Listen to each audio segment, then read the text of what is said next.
Looking for some nightlife? Then look no further. Laddie's Bar and Grill has a full bar and kitchen, pool table, and entertainment with great food at affordable prices. You can dine in or carry out by calling us at 304-263-5233. Laddie's is open Monday through Saturdays from 8 a.m. to 3 a.m. and Sundays from 10 a.m. to 3 a.m. We serve breakfast all day long, and our lunch and dinner specials are posted every day on our Facebook page. So stop on in to Laddie's Bar and Grill, located at 107 Lutz Avenue in Martinsburg.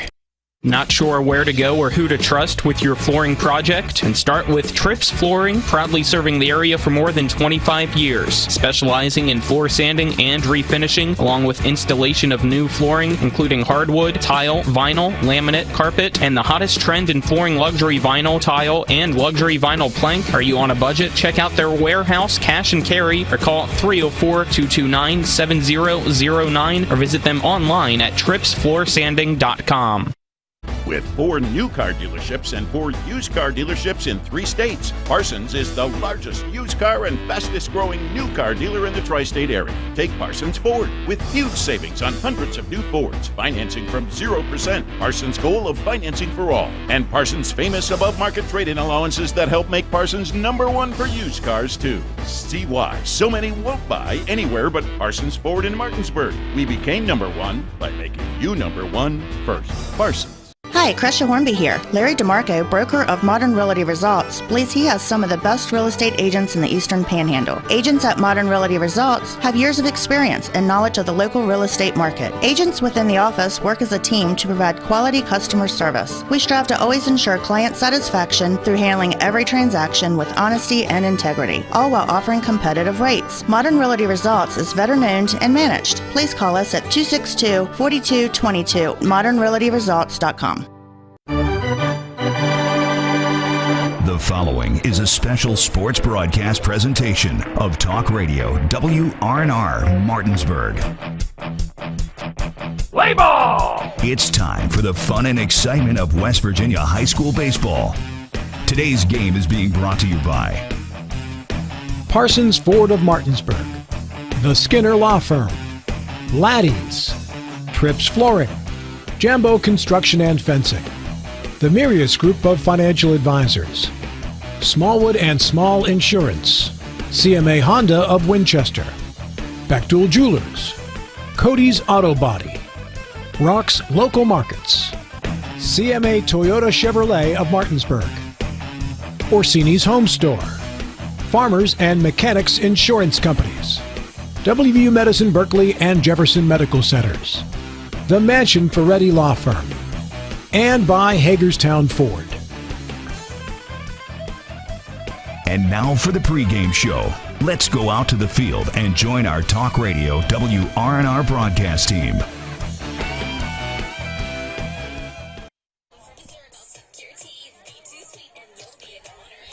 Welcome to Vickers Field, home of the Jefferson Cougars, for tonight's softball action between Jefferson and Washington, as we welcome you into the pregame show brought to you by the Skinner Law Firm. Injury and consumer rights lawyers. Phone them at 304-245-6613 or go to skinnerfirm.com. Colin McLaughlin here for Talk Radio WRNR and TV 10. Alongside me on the call is Dylan Bishop. Our cameraman is Nick Verzolini, and back at the studio is Spencer Dupuis. These two teams, familiar foes in the Eastern Panhandle Athletic Conference, on pretty solid starts so far. 2-0 season so far for Washington. For Jefferson, they're 2-3, but they've had to play some really tough out-of-state teams, Dylan. And they're also the defending state champions in AAA. Right, yeah, this is a really fun matchup to start off our softball coverage for the year. I think this Washington team could have made a good bit of noise in the state tournament had it not been for the fact that they are in the same section as the defending state champions. And they're off to a good start this year. That 9-1 victory on Tuesday against Musselman to start off conference play. So this is a big test. They're coming in tonight to face the defending state champions, the Cougars, who they're giving themselves some early tests to start the season, which we see a lot. The teams like to play some other teams, some tougher competition to try to use as a measuring stick for themselves. And when you compare that to the EPAC, so far Jefferson just one game. It was a 15-0 victory, a no-hitter even, against Martinsburg on Tuesday. So I think Jefferson is primed for another strong run as well. You could say this is probably the two best softball teams in the conference. So it's a heck of a way for us to start off the 2023 season. Yeah, you look back at last season for these teams, as I already mentioned, Jefferson, the defending state champions, finishing 19-4 on the year. Washington went 26-6, and they lost to Jefferson in the section championship. It was a double elimination bracket for Section 2, and you just look at all their games last year, and other than one game, they were all really, really close, and some of them really long as well. The first meeting, it was Washington getting the win in the regular season on March 16th, 5-4. And then the second regular season meeting on April 1st, it was a 2-1 win for Jefferson, and it went 11 innings. May 5th was the first game of the bracket in the playoffs for Section 2, and Jefferson got the 10-0 win over Washington in 5 innings, as it was the 10-run mercy rule. But then Washington was able to force a winner-take-all game after winning May 11th, 1-0. That game, if people don't remember, went 13 innings, and Washington got that run in the bottom of the 13th to walk it off. And then May 12th, here at Vickers Field, it was Jefferson getting a 2-0 win over Washington to head to the regional championship, in which they were able to sweep Hedgesville and then continue that success at the state championship. Right, if you take out that first game of that sectional series, that 10-0 win for the Cougars, adds up those 4 other games combined was Jefferson 8, Washington 7. So the highest margin of victory was 2 runs. So again, you had a 1 run, another 1 run, 2 runs, and 1 run in those other games. So I think you could see something similar here tonight. You would like to say that 10-0 game in that series in sectionals was the outlier. So I think we're in for a really good softball game here tonight. We're going to take our first break here on the Skinner Law Firm Countdown to First Pitch. It'll be a while until we're back here on the field, but in between our breaks, we do have our Laddie's Bar and Grill coaches interviews. We interviewed both coaches on the Sports Mix, so you'll hear from them both from those interviews. You're tuned into West Virginia High School softball right here on Talk Radio WRNR and TV 10. Insurance companies like to play games. They say they're on your side, but they aren't. We have a team that can handle any curveball they throw. At Burke, Schultz, Harmon, and Jenkinson, you get a dedicated lawyer, and every case gets a team effort. So you get nearly 150 combined years of experience going to bat for you. And we like to win. Join the team that takes your personal injury case seriously. Burke, Schultz, Harmon, and Jenkinson. We play hardball. Jambo Construction and Fencing Company, LLC, is a veteran-owned and operated company right here in the Eastern Panhandle of West Virginia that specializes in decks, fencing, and hardscaping. Find us on Facebook at Jambo Construction and Fencing to see more of the projects we've completed. For a free estimate, you can call Bo Bartley at 304-268-5452 or Jamie Gall at 304-279-5053. We are licensed and insured in the state of West Virginia, and as Martinsburg alums, we say, go Bulldogs. We are excited to announce that Comparion Insurance Agency, a Liberty Mutual company, will be at the 26th Annual Home Show on March 25th and 26th at the Martinsburg Roundhouse. Comparion Insurance agents and Martinsburg residents Glenn Mocker and Chad Williams have access to many insurance companies, allowing them to find the right coverage at the right price for you. From home and auto to life and pet insurance, they have you covered. Be sure to visit them at the show. If you can't make your way over to them, give them a call or send an email. They can't wait to meet you.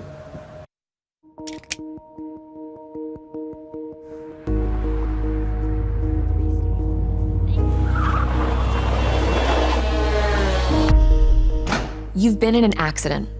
The choice of a lawyer may be the biggest decision you make for you and your family's future. At Mansion Ferretti, we offer a free consultation and no fees until we win your case. Call us today and protect your future. Mansion Ferretti, when you need justice. It's now time for our coaches' interviews on the countdown to first pitch. Our coaches' interviews are brought to you by Laddie's Bar and Grill, located at 107 Lutz Avenue in Martinsburg. If you're looking for some fun nightlife and great food at affordable prices, then dine in at Laddie's or carry out by calling them at 304-263-5233. We caught up earlier this week with the head coach of the Jefferson Cougars, Desiree Waters, as well as the head coach of the Washington Patriots, Amanda Orkoski, on the Sports Mix. Here are the interviews. For the Washington Patriots softball team, head coach Amanda Orkoski. How are you doing today, Coach Orkoski? Oh, doing great. Excited that the season started, and it's a beautiful day for a ball game. And that it is, as we'll be there tonight at Jefferson as you guys take on the Cougars. And last year, from what we understand, it was a really good sectional series, and obviously your team is hoping to get on the better end this year.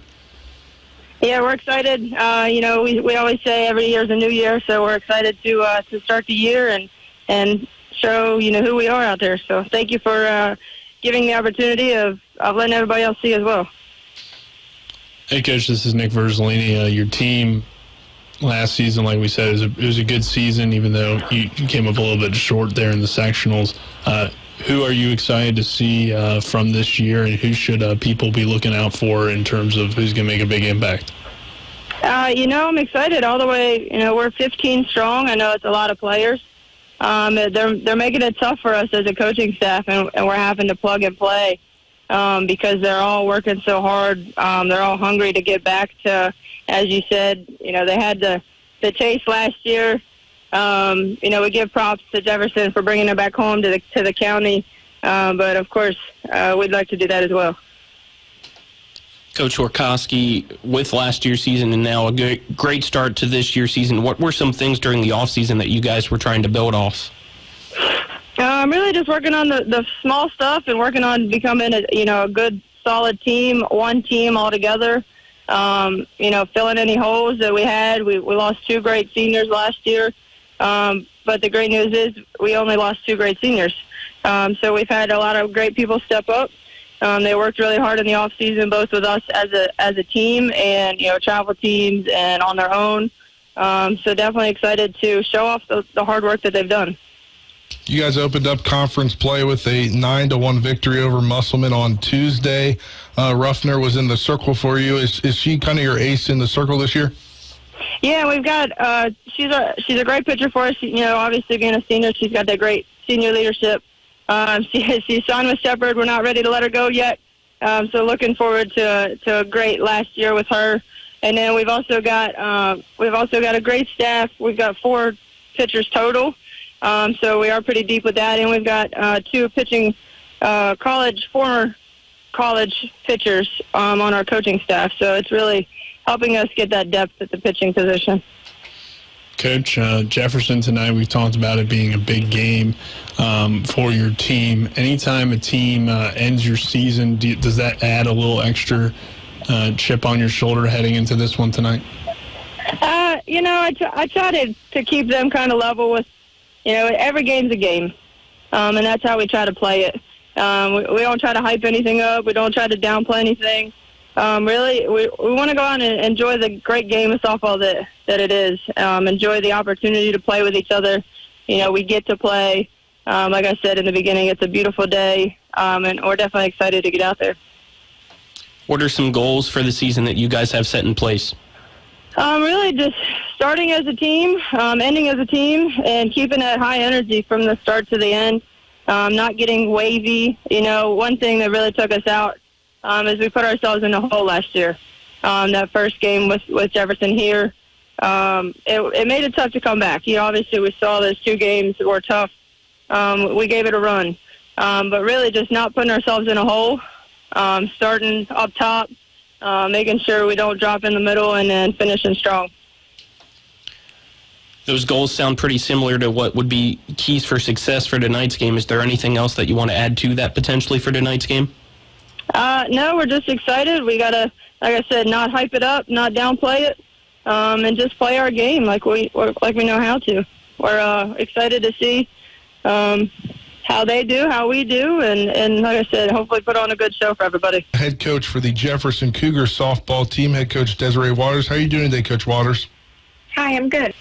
Coach, your team returns some key pieces from last year, Becca Munslow, Shelby Harris, Taylor Presley, just to name a few that returned from last season. Coming off of a state championship, how do you think this group, I guess, on paper, looks to try to repeat? I think we look good, but what's said on paper is a lot different than what happens out on the field. As we've seen, anything can happen. We've already been beaten twice this season. But, we're looking to hopefully see those teams again later in the year.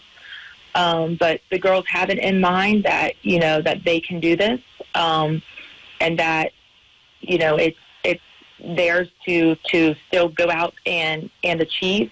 Nobody can take from us what we've already achieved last year. It's just our turn and our focus to stay focused to go get another one. So we're taking that game by game, building a tough schedule to help us do that, rotating our pitchers to get them more experience for some of these tougher games. So we're all preparing from the coaching staff down to the girls to try and get us another one, but also not getting ahead of ourselves. We know we have to win plenty of games to make it there first. Coach, your team takes on Washington tomorrow, a good sectional rivalry. We will be there for that game. They're off to a good start. What's your thoughts on Washington this season? Well, they always have a good program. It's nothing to be taken lightly. It's always a tough game between us and Washington. So we're excited to be playing again this season. But again, just a little bit of remembering how difficult it was to get by them last year. That it's not just we're going to have that same problem again this year. So.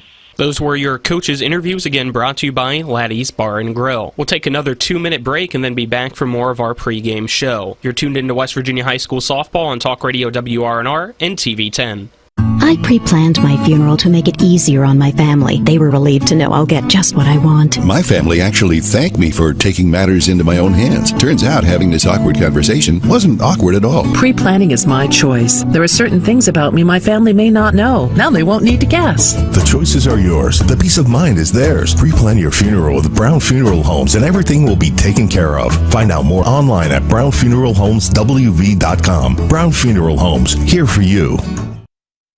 Providing reliable protection since 1877, we are Farmers and Mechanics Insurance Companies. From small beginnings and over a century later, we maintain our dedication to our policyholders to provide dependable insurance protection and excellent customer service.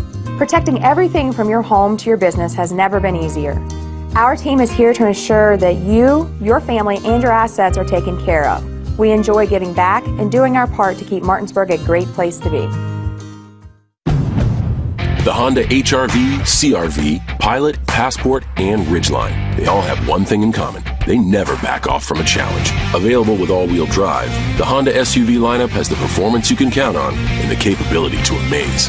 It's no wonder Kelley Blue Book's KBB.com named Honda the 2022 Best Value brand. CMA's Honda of Winchester, 3985 Valley Pike. CMA, moving lives forward. Based on 2022 brand image awards from Kelley Blue Book, visit KBB.com for more information. If you're in an accident, the first thing that you have to do is call 911. You have to get medical care immediately. The next thing you need to do is call us. When you hire us at the Skinner Law Firm, what we do is we are going to investigate your case, and we're going to lay out the options that you have, all at no cost to you. We will use all of our resources and all of our experience to get you what you deserve. The Skinner Law Firm, SkinnerFirm.com. Welcome back to Vickers Field at Jefferson High School as we continue our countdown to first pitch on Talk Radio WRNR and TV 10 in West Virginia High School softball action between the Washington Patriots and the Jefferson Cougars. Let's now get into our EPAC Roundup, brought to you by Jambo Construction and Fencing LLC, a veteran-owned company that specializes in decks, fencing, and hardscaping. For a free estimate, you can call Bo Bartley at 304-268-5452. only one other softball game tonight in the Eastern Panhandle Athletic Conference, and that is the Martinsburg Bulldogs at the Spring Mills Cardinals. A few baseball games, though, currently in action in the Eastern Panhandle, and one that I believe might actually be concluded already behind us, Dylan, as the Jefferson Cougars took on Mountain Ridge, while I try to quickly pull up Game Changer to see if we have a final score from that one. And unfortunately, it looks like we do not yet. So once we get that, I will try to get it out here over the airwaves. Another game that started at 6 o'clock was Williamsport against Washington. That one started at 6 p.m.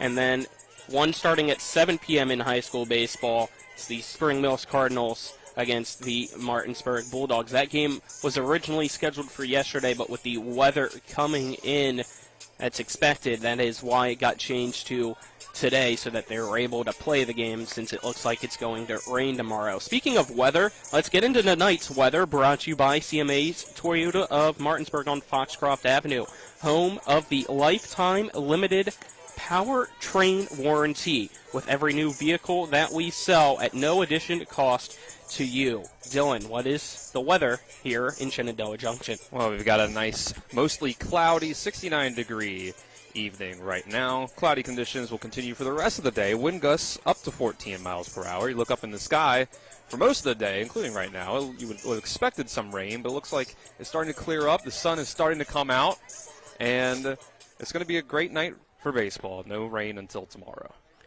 Thank you, Dylan. And I got a final score from the Jefferson game. Thank you to Spencer Dupuis for sending that. The Cougars got the win over Mountain Ridge by a final score of 8-2.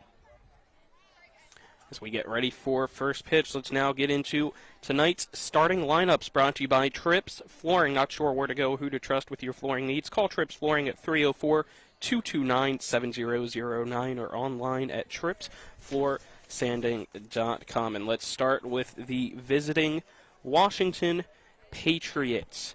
Batting first for the Patriots and playing shortstop is number 6, Anna Sedlock. Batting second, catcher number 5, Morgan Cave. Batting third for Washington, the designated player number 20, Chloe Constantino. Batting cleanup for Washington, the pitcher number 8, Maddie Ruffner. Batting fifth and playing first base, number 3, Caitlin Verts. Batting sixth for Washington. In left field, number 4, Courtney Greenfield. Batting seventh. At third base, number 18, Zoe Kesterson. Batting 8th in right field, number 9, Taylor Decker. And batting 9th at center field, number 1, Megan Ruffner. At second base is number 12, Addie Musser. She is the player that is being subbed for, or designated for, in the lineup. Now for the Jefferson Cougars lineup this evening. Batting first in center field, number 2, is Taylor Presley. Batting second in left field, number 1, Alyssa LaGreco. Batting third for Jefferson and playing third base, number 7, Shelby Harris. Batting fourth at second base, number 9, Kaylee Dalton. Batting fifth and pitching for Jefferson is number 16, Becca Munslow. Batting sixth, the catcher, number 18, Christina Franco. Batting seventh at first base, number 25, Brooke Allen. Batting eighth at shortstop, number 11, Chloe Cowan. And batting ninth, the designated player, number 3, Savannah Smith. As both teams' captains and head coaches meet with the umpires tonight at home plate. Trying to see if I recognize our home plate umpire. A little bit tough to see from behind. Let's wait and see if I'm correct in my assumption when he turns around. It does not look like it. I thought it was Delegate Paul Espinosa, but I don't think it is. So let's step aside, take our 2-minute break, and then when we come back, it'll be time for first pitch. You're tuned into West Virginia High School softball on Talk Radio WRNR and TV 10. With 4 new car dealerships and 4 used car dealerships in 3 states, Parsons is the largest used car and fastest growing new car dealer in the tri-state area. Take Parsons Ford with huge savings on hundreds of new Fords, financing from 0%. Parsons' goal of financing for all. And Parsons' famous above-market trade-in allowances that help make Parsons #1 for used cars, too. See why so many won't buy anywhere but Parsons Ford in Martinsburg. We became #1 by making you #1 first. Parsons. The Palace Lounge in Martinsburg is the place to be. Join us every night to relax and enjoy football or basketball games featuring either the Martinsburg Bulldogs, Shepherd University Rams, or West Virginia Mountaineers. We will have steak night every Wednesday, trip nights every Thursday, and now taco and margarita nights every Tuesday. You can find us on Facebook or call 304-267-7520. The Palace Lounge is located at 1350 Edwin Miller Boulevard in Martinsburg. Whether it's a strain, sprain, or fracture, WVU Medicine Orthopedics and Sports Medicine in Charlestown and Spring Mills now offers same-day appointments. No referral is needed unless required by your insurance carrier. WVU Medicine Orthopedics and Sports Medicine offers the exceptional care you expect for the injuries you don't. For same-day appointments at WVU Medicine Orthopedics and Sports Medicine, call 304-725-BONE.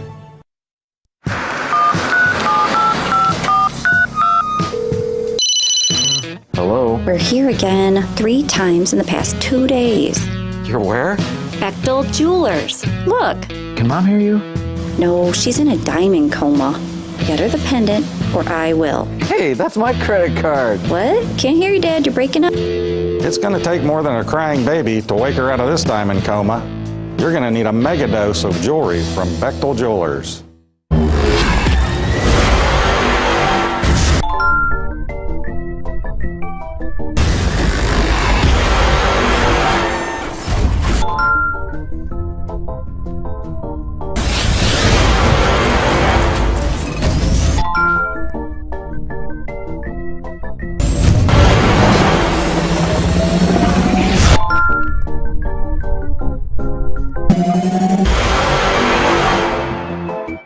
To get the best opportunity to be seen and recruited, join the American Legion Post 14 Hornets baseball team. Managed by Trip Tobin, Post 14 will prepare you for the next level by playing the best possible schedule, along with an experienced coaching staff and alumni coming back to help guide you through the process. Don't believe me? Ask Washington Patriot and Fairmont State commit Cam Moore. I've gotten a lot of looks with Post 14 more than any other team. It's probably been one of my favorite teams to play for. The Berkeley Post 14 Hornets are the premier Legion baseball team in the area. Number 3, Savannah Smith. Welcome back to Number 10, the select player playing right field. Number 8, Jocelyn Graham. Jocelyn is coached by Des Waters, assisted by DJ Waters, Savannah Snyder, and Tiffany Biggs. And now, we will be playing the national anthem. National anthem, so stop talking and allow that to be played.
Concludes. Both teams head into the dugouts. It will be the Washington Patriots in blue uniforms with red, white, and blue fonts on the front and the stars and stripes with the Patriots written across the chest. And on the back of their uniforms it is red numerals with white outline. And it looks like we have a ceremonial first pitch here from the Jefferson Athletic Director and David Vyans. So, before we get ready for the first pitch of today's game, we'll now allow David to have a ceremonial first pitch, as it is the, I believe, home opener for the Jefferson Cougars after winning last year's state championship. And I'm going to call that a strike. How about you, Dylan? Let's go for it. Painted right at the knees. Great job there, and let's get ready to play some high school softball. Our first broadcast of the year for West Virginia High School softball, as we will cover each team if we can. Hopefully no games get rained out. We have 4 regular season games scheduled to feature all of the Eastern Panhandle Athletic Conference teams, and then, of course, we will also do sectionals and regionals. Colin McLaughlin alongside me is Dylan Bishop. Our cameraman is Nick Verzolini, and back at the studio is Spencer Dupuis. Pitching for the Jefferson Cougars is number 16, Becca Munslow. As Jefferson takes the field, they're in the maroon uniforms with white sleeves with maroon stripes. The gold numbers on the front and back with Cougars written across the chest, as well as white pants. Defensive lineup for Jefferson. Again, pitching is Munslow. Catching is Christina Franco. At first is Brooke Allen. Second, Kaylee Dalton. Shortstop, Chloe Cowan. Third base is Shelby Harris. From left to right, it goes LaGreco, Presley, and Graham. Lineup again quickly here for Washington. Batting first is Sedlock. Second is Cave. Third is Constantino. Fourth is Ruffner. Fifth is Verts. Sixth is Greenfield. Seventh is Kesterson. Eighth is Decker. And ninth is Ruffner. Becca Munslow continues and throws her final warm-up pitch. We'll get ready for first pitch between Jefferson and Washington. Two teams that fought hard in the section championship. It was Jefferson able to advance in a winner-take-all Game 3 in the double elimination bracket, and then made it to the state championship and won. All right, here we go. Sedlock, right-handed batter, kicks the dirt around, adjusts her feet. And we're ready for some softball action tonight at Vickers Field. First pitch from Becca Munslow. Right at the knees, called strike one to Sedlock. We're underway. Strong start for Munslow. 7-10. Strong start, getting ahead of the count. Munslow sets pitch. Swing and a miss from Sedlock for strike two. Had some lift on that one. Came up at the last second. No balls, 2 strikes to the leadoff batter for Washington, and Sedlock. Grounder over to the second baseman. Fired across the first from Dalton to Allen, and that is out number 1.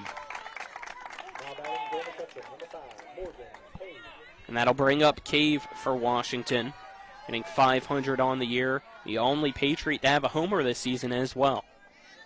So if you're going to pitch the contact, that's where you want it, low on the ground, right where your fielders can get it.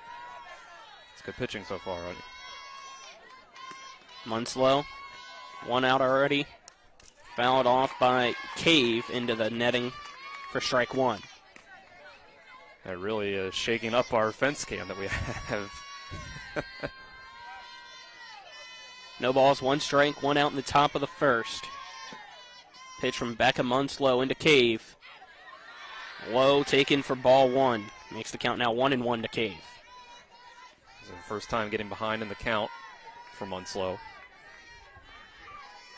Morgan Cave, a junior at Washington High.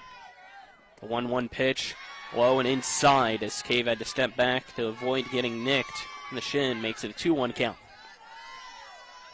And sitting here, you can look for something really good here at 2-1 when you got your extra strike to work with. This one fouled off the catcher's mask into the backstop.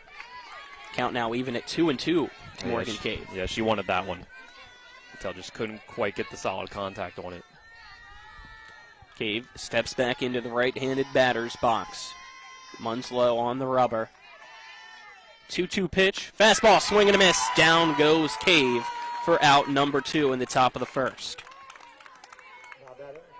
See, that ball rises on you at the last second. It's hard to tell until the very end that it's not going to be in the strike zone a lot of times, especially when it's coming at such good speeds. It's hard to believe with the speed that is already on her fastball that Becca Munslow is only a sophomore for Jefferson. First pitch swinging as Constantino goes right back to Munslow. She fumbles it originally, able to gather it, throws it over to Allen for out number 3. So 3 up, 3 down goes Washington. We'll head to the bottom of the first. Your score, Washington 0, Jefferson 0. You're tuned into West Virginia High School softball on Talk Radio WRNR, TV 10. We're back in 60 seconds.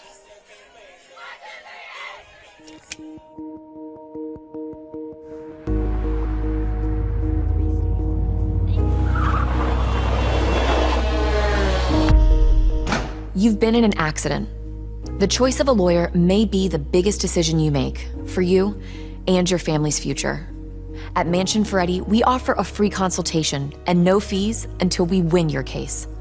Call us today and protect your future. Mansion Ferretti, when you need justice. Rock's Grab and Go is made fresh daily.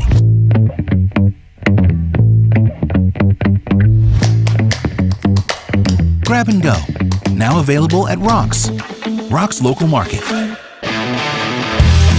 Rock's Grab and Go is made fresh daily.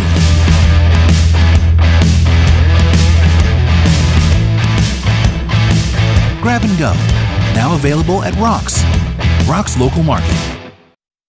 Jefferson Cougars, as Jefferson was able to make Washington go 3 up, 3 down, and it's their turn to hit in the bottom of the first.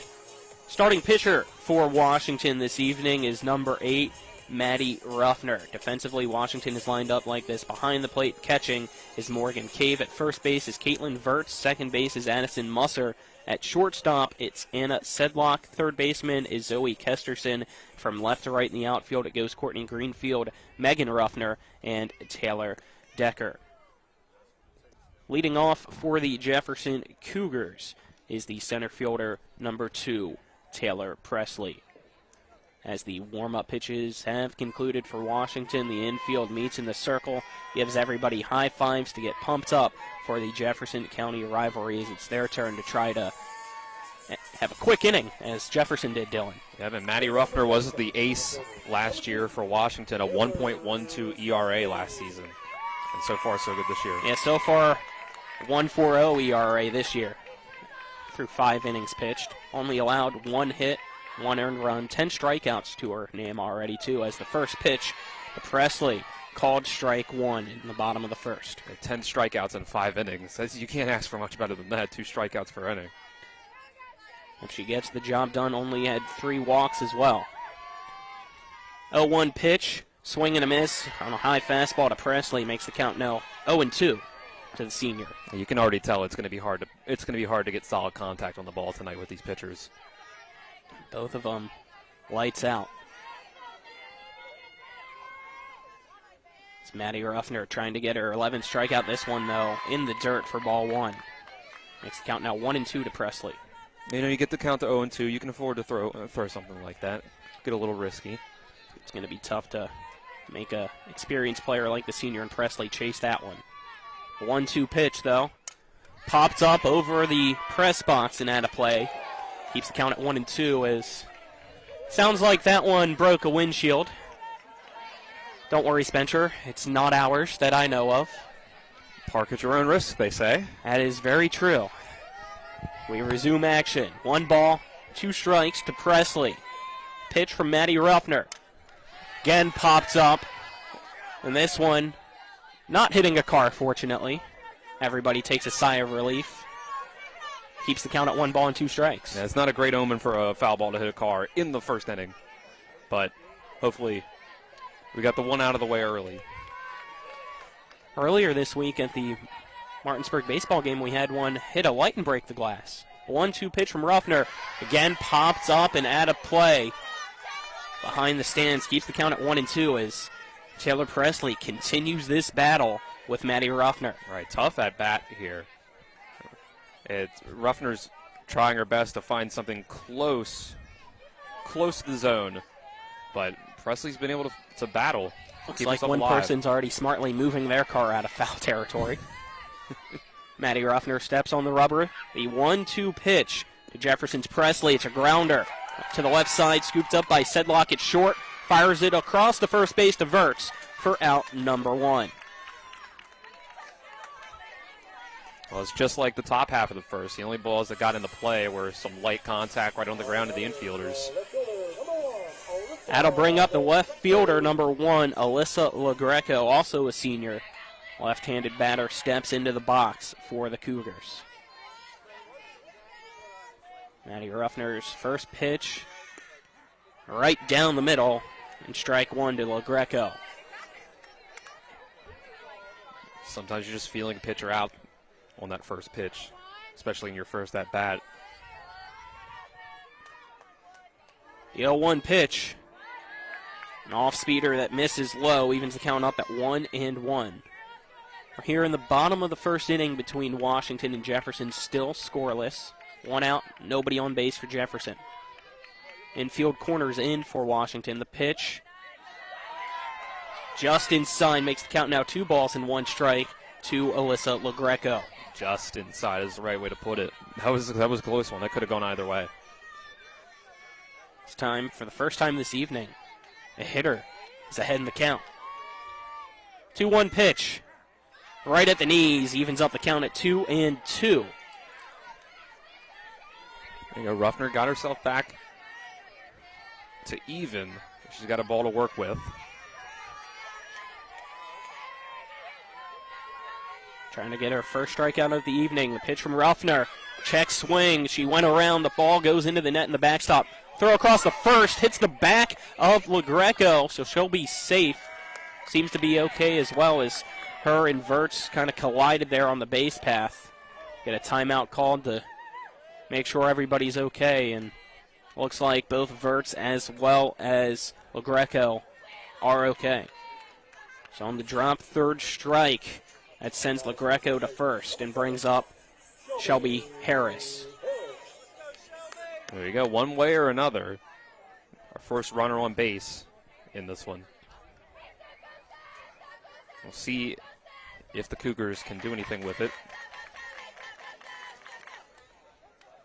Have a timeout called. So it looks like we're potentially getting an appeal for a interference over on the first base side as the umpire talks with. Can't tell which head coach that is. It looks like it's Coach Warkowski of Washington. Oh, it's a good. We do. At least there's no hole right in front of me, so that's always a good thing. As I don't think the athletic director here, David Vian's talking with us. I don't think there's much to that appeal. Unless the runner was out of the baseline, but I didn't looks like see the any call will evidence of stand, that. so LaGreco remains on first. The pitch to Harris. In the dirt, gets past the catcher Cave, and that'll allow LaGreco to take second base and make the count 1 ball and no strike to Harris. Well, there you go. It was, technically, drop third strike on the swing and miss, gets the runner to a base, and now just like that, 1 pitch puts a runner in scoring position. 1 out, bottom of the first. We're scoreless between Washington and Jefferson. A 1-0 pitch. Fastball right down the middle. Makes the count now 1-1 to Shelby Harris. Sarah steps back into the right-handed box. Ruffner sets. 1-1 pitch. High for ball 2. Makes the count now 2 balls and 1 strike to Harris. Now Ruffner's got to get back on track a little bit. Jefferson's shown a good eye to the ball so far. Not chasing too much.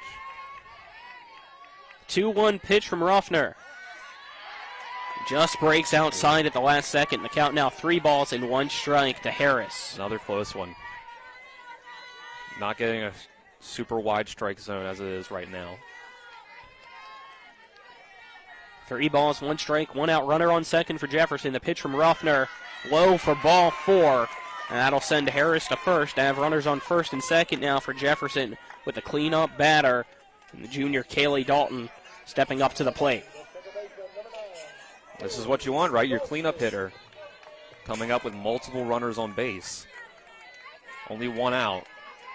Obviously, if you're Washington here, you're trying to force that double play. Maddie Ruffner's first pitch. Fastball right on the outside corner of the plate, called strike one to Dalton. And it's the balance between not giving the hitter, something good to hit, and trying to keep him in the strike zone. The 0-1 pitch. Off-speed pitch that stays high, evens the count up at 1 ball and 1 strike to Dalton. Runners on first and second in the bottom of the first. 1 out for Jefferson. So we're scoreless in the Jefferson County rivalry. Maddie Ruffner's 1-1 pitch. Hard chopper down the first base line and just foul. Make the count now 1-2. Just barely to the right side of the first base bag. Yeah, it was a few inches away from hitting it and being fair. That one most likely would have easily scored LaGreco. Now we have a timeout called for a mound visit for the Washington Patriots as Coach Warkowski heads out there to huddle up with her infield. We have 1 ball, 2 strikes, and 1 out. A scoreless first inning. Jefferson up the bat. It's Kaylee Dalton, the cleanup hitter. It's Harris standing on first and LaGreco on second. Looks like all smiles from Washington as Coach Warkowski will head back to the dugout, and now the rest of the team will break and head back to their spots in the infield. You're at a pretty good spot here at 1-2. It's a dangerous part of the lineup. Dalton is ready for the 1-2 pitch from Ruffner. Swing and a miss. Strike 3. Down goes Kaylee Dalton for a big out number 2. That's huge. Huge, especially in the middle of the lineup. And now you got the pitcher trying to come up and help herself out.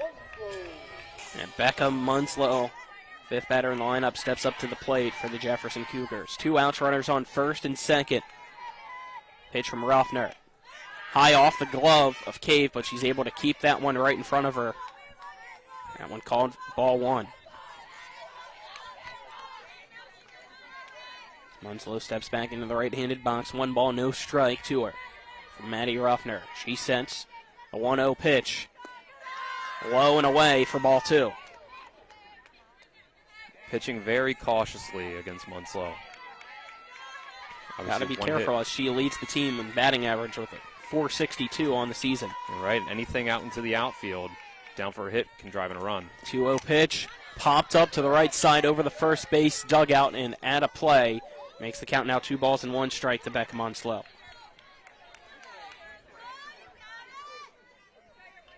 Good crowd on hand tonight. Friends and family in attendance and some people from the baseball game coming over to watch this one. 2 balls, 1 strike, 2 outs. Runners on first and second. The pitch, swing and a miss. Make the count now 2 balls and 2 strikes to Munslow. Went off speed. Caught her out in front. See if you can get out of the jam. Jambo jam. It's Ruffner. Pitch high into the backstop. Cave runs into the umpire. That's going to allow both runners to advance. Make the count now full at 3 balls and 2 strikes. Runners on second and third for Jefferson. Full count with 2 outs in the bottom of the first to Becca Munslow. Ruffner trying to get back-to-back strikeouts. The payoff pitch.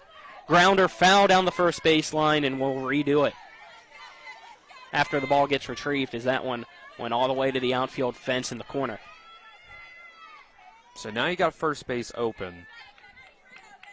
Obviously, you're not trying to walk here. But it makes you a little more open to try to throw something, try to get Munslow to chase. 3 balls, 2 strikes, 2 outs. Pitch. Swing and a miss. Cave bobbles it, picks it up, throws over to first. It's in time, diverts for a big out number 3. That'll allow no runs to cross the plate. It stays scoreless after 1 between Washington and Jefferson. We'll be back in 60 seconds. You're tuned into West Virginia High School Softball on Talk Radio WRNR and TV 10. With 4 new car dealerships and 4 used car dealerships in 3 states, Parsons is the largest used car and fastest growing new car dealer in the tri-state area. Take Parsons Ford with huge savings on hundreds of new Fords, financing from 0%, Parsons' goal of financing for all, and Parsons' famous above-market trade-in allowances that help make Parsons #1 for used cars too. See why so many won't buy anywhere but Parsons Ford in Martinsburg. We became #1 by making you #1 first. Parsons. Remember when you were a little kid and saw your first deer? Oh, how cute. As an adult, maybe you've had a different experience. Where'd that come from? Bambi mess up your dream machine? Call Cody's Auto Body today at 304-901-4777 and get the work done right the first time. Cody's Auto Body, 851 Wilson Street in Martinsburg, has a team of auto body professionals with a lifetime of experience putting your ride back together again, regardless of how it got that way. Cody's Auto Body. Field as we head into the second inning, still scoreless between Washington and Jefferson. Due up for the Washington Patriots is the 4, 5, and 6 batters in the lineup in Matty Ruffner, Verks, and Greenfield. It's a 3 up, 3 down, top of the first inning for Washington as the pitcher and Becca Munslow was able to make quick work of the Patriots. As Matty Ruffner, after getting out of a jam, will lead things off for the Washington Patriots to start the top of the second. Ruffner batting .600 on the season. Swings at the first pitch. It goes down the third base line. Is it fair? No.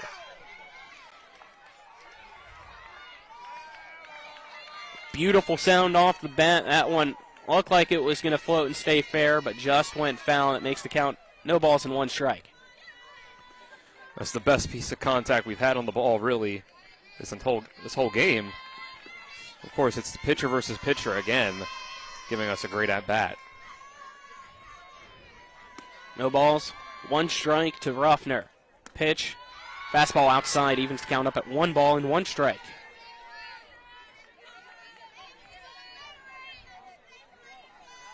Back Munslow gets the ball back from Franco, or catcher. Sets on the rubber, the 1-1 pitch to Ruffner. Fastball grounder over to the shortstop. Scooping it up is Cowan. Throws it over to Allen at first for out number 1. That will bring up number 3, the first baseman, in Caitlin Verts. Also left-handed batter for the Washington Patriots. Back-to-back lefties against the right-handed pitcher, Becca Munslow.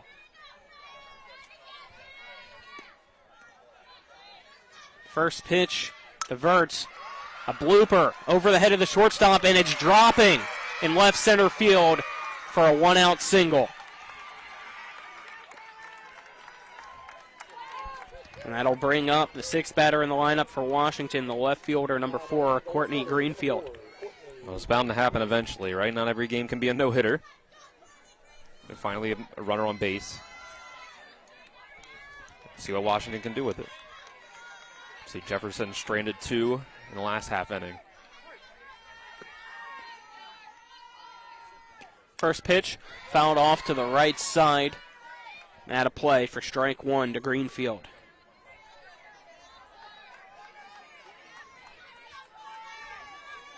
Top of the second inning, still scoreless between Washington and Jefferson. We're in West Virginia High School softball action. Back Munslow's 0-1 pitch. Catches the inside corner of the plate for strike 2 to Greenfield. Right on the inside corner. Now no balls and 2 strikes to Greenfield. There you go, out in front again. 1 out and a runner on first.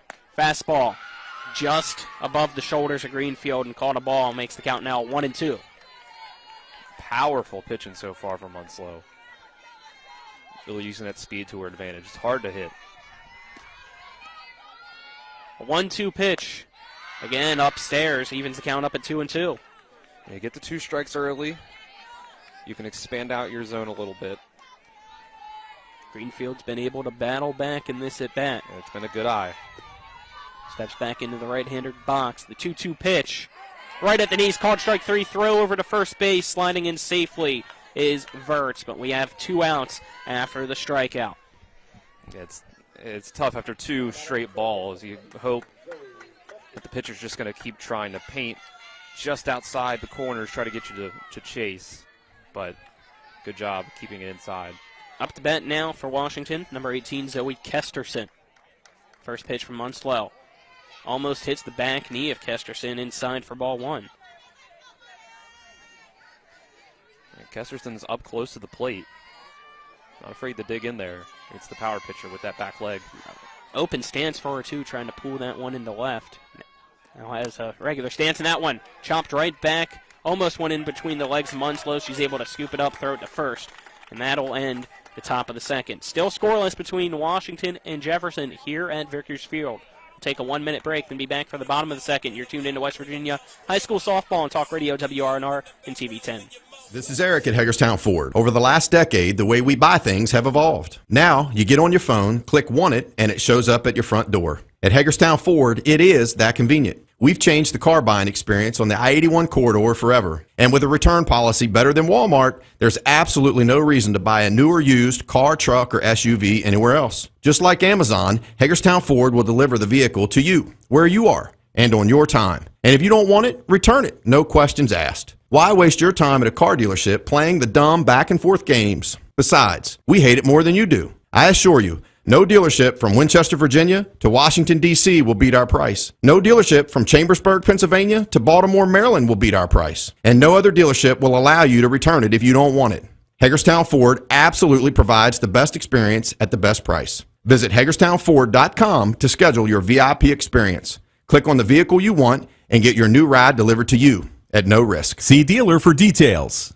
Welcome back to Vickers Field, home of the Jefferson High School Cougars. We head to the bottom of the second inning in the Jefferson County rivalry. Still scoreless between Washington and Jefferson. I'm Colin McLaughlin. Alongside me is Dylan Bishop. Our cameraman is Nick Verzolini. Back in the studio, Spencer Dupuis.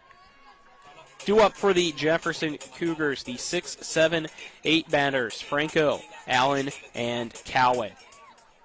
As our catcher, number 18, Christina Franco, the sophomore, will step into the plate to lead off the bottom of the second inning. First pitch from Maddie Ruffner. Fastball fouled off to the right side, and that'll be strike 1. And 2 great innings of pitching from Munslow. Couldn't quite help herself out in her at-bat to end the first to see what her teammates can do. Try to get her some support. The 0-1 pitch from Ruffner. Fly ball into left field, and that one is caught by the left fielder, Courtney Greenfield, for out number 1.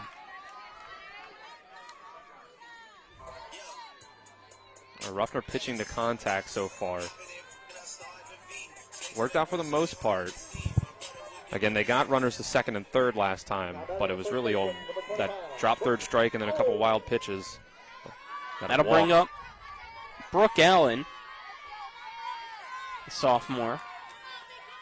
First pitch from Ruffner. Fastball missing outside. Taken for ball 1. Nobody on for Jefferson in the bottom of the second. 1 out. Allen up to bat in this scoreless inning. Still tied at 0-0. Maddie Ruffner takes her time before stepping on the rubber. The pitch fouled off to the right side over towards the track here at Jefferson High School. Evens the count up at 1 ball and 1 strike.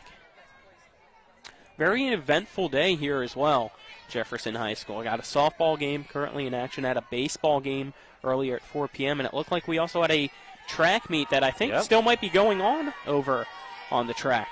There's definitely some people still rolling around the stands there. As Allen swings through this pitch from Ruffner, makes the count now 1 ball and 2 strikes.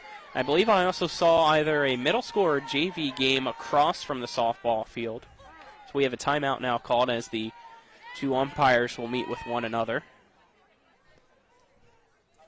Bottom of the second inning, it's Washington 0, Jefferson 0. 1 ball, 2 strikes, and 1 out. I think there might be some confusion on what the count was before that last strike. That might have been strike 3. I believe the first one I had as a ball is what I heard, and then we had the fouled off pitch and now that pitch. You look at the scoreboard, they didn't have a ball. They only have it as no balls, 2 strikes. They had it, and they had it as 0-2 before that pitch. So I think we've confirmed that it is 1-2. By the way, earlier when I thought that was Paul Espinosa and I said I was wrong, just got another look. I was correct. That is Delegate Paul Espinosa behind the plate. He fooled me because he's not wearing his glasses right now. 1-2 pitch. Called strike 3. Down goes Brooke Allen. And that is the second strikeout of the night for Matty Ruffner. So you're saying that Colin, the umpire, doesn't have his glasses on? Yeah, I shouldn't say that on air, should I? You're right. Might get him in trouble. I'm not even sure. Yeah, maybe contacts, but I'm sure that can make for some jokes for some people in the stands. Swing and a miss as up to bat now for Jefferson is Chloe Cowan. 2 outs, nobody on for Jefferson. Bottom of the second inning. The 0-1 pitch from Ruffner. Fastball right down the middle as Cowan lets that one go by for strike 2. So nice recovery in this half inning from Ruffner after, no pun intended, rough first inning for her. No balls, 2 strikes, 2 outs. Pitch from Ruffner. Fly ball into center field. Going back on it is Megan Ruffner, and she makes the catch in right center to end the inning. 3 up, 3 down goes the Jefferson Cougars at the end of 2. It's still Washington 0, Jefferson 0. You're tuned into West Virginia High School softball on Talk Radio WRNR and TV 10. We are excited to announce that Comparion Insurance Agency, a Liberty Mutual company, will be at the 26th Annual Home Show on March 25th and 26th at the Martinsburg Roundhouse. Comparion Insurance agents and Martinsburg residents Glenn Mocker and Chad Williams have access to many insurance companies, allowing them to find the right coverage at the right price for you. From home and auto to life and pet insurance, they have you covered. Be sure to visit them at the show. If you can't make your way over to them, give them a call or send an email. They can't wait to meet you.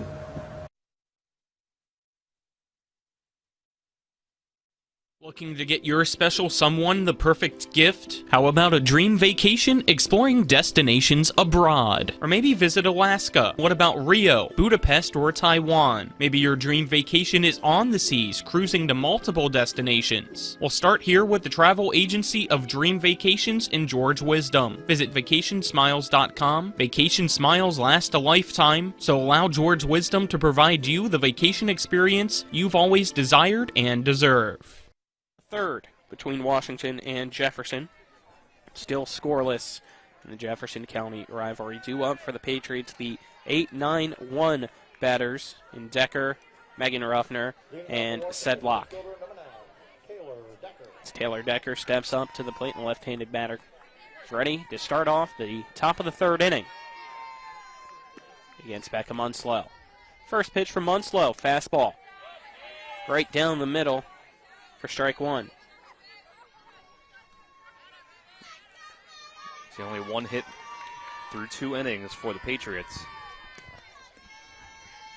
The 0-1 pitch. Swing and a miss for strike 2 from Decker as she was behind that fastball. First time through the order. It's tough against a power pitcher.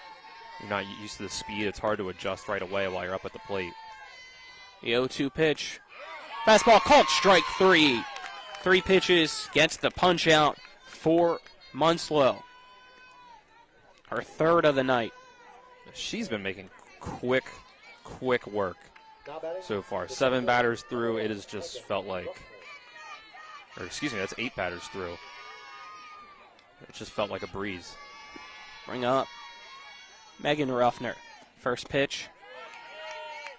Catches the outside part of the plate for strike 1. It's a lot of first pitch strikes, too. She is not getting behind in the count. Makes things even easier. A 1 count with 1 out. This one high and inside to Ruffner. Evens the count up at 1-1. So you have Megan Ruffner and Maddie Ruffner. Up the bat right now is Megan. 1-1 pitch. Big swing and a miss from Ruffner for strike 2. Good cut just behind that one. Right, and then you're at the 9 hole. We'll have to see second time through Washington has any adjustments. 1-2 pitch, fouled off the backstop. Will now roll over towards the first base dugout, keeps the count at 1-2. Still scoreless between Washington and Jefferson. We're in the top of the third inning this evening. 1-2 pitch. Swing and a miss. Back-to-back strikeouts for Becca Munslow. As we head to the top of the order now for the Washington Patriots, as Anna Sedlock is up to bat. She grounded out to the second baseman, her first time up to start off the game.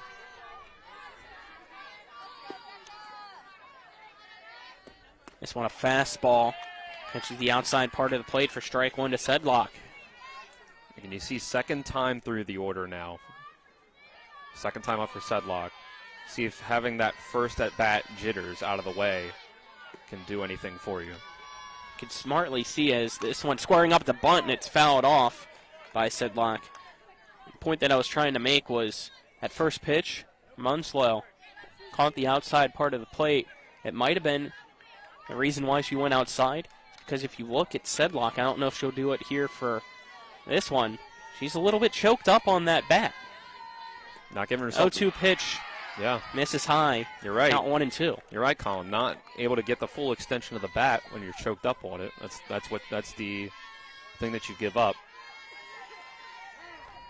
Sedlock calls time and has granted it so that she can step out of the box, take a practice shot before stepping back in. Gives you more power when you're able to pull the ball. But you're right, it's harder to hit pitches out there on the outside. Nope. 1-2 strike pitch fouled off to the right side, high into the night sky and out of play. And I think that one, hopefully the sound that I heard was it hitting the restrooms and not the truck.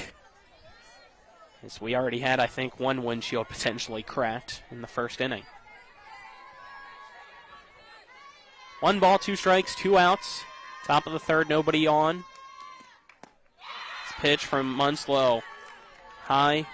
Makes the count now 2-2 strikes to Anna Sedlock.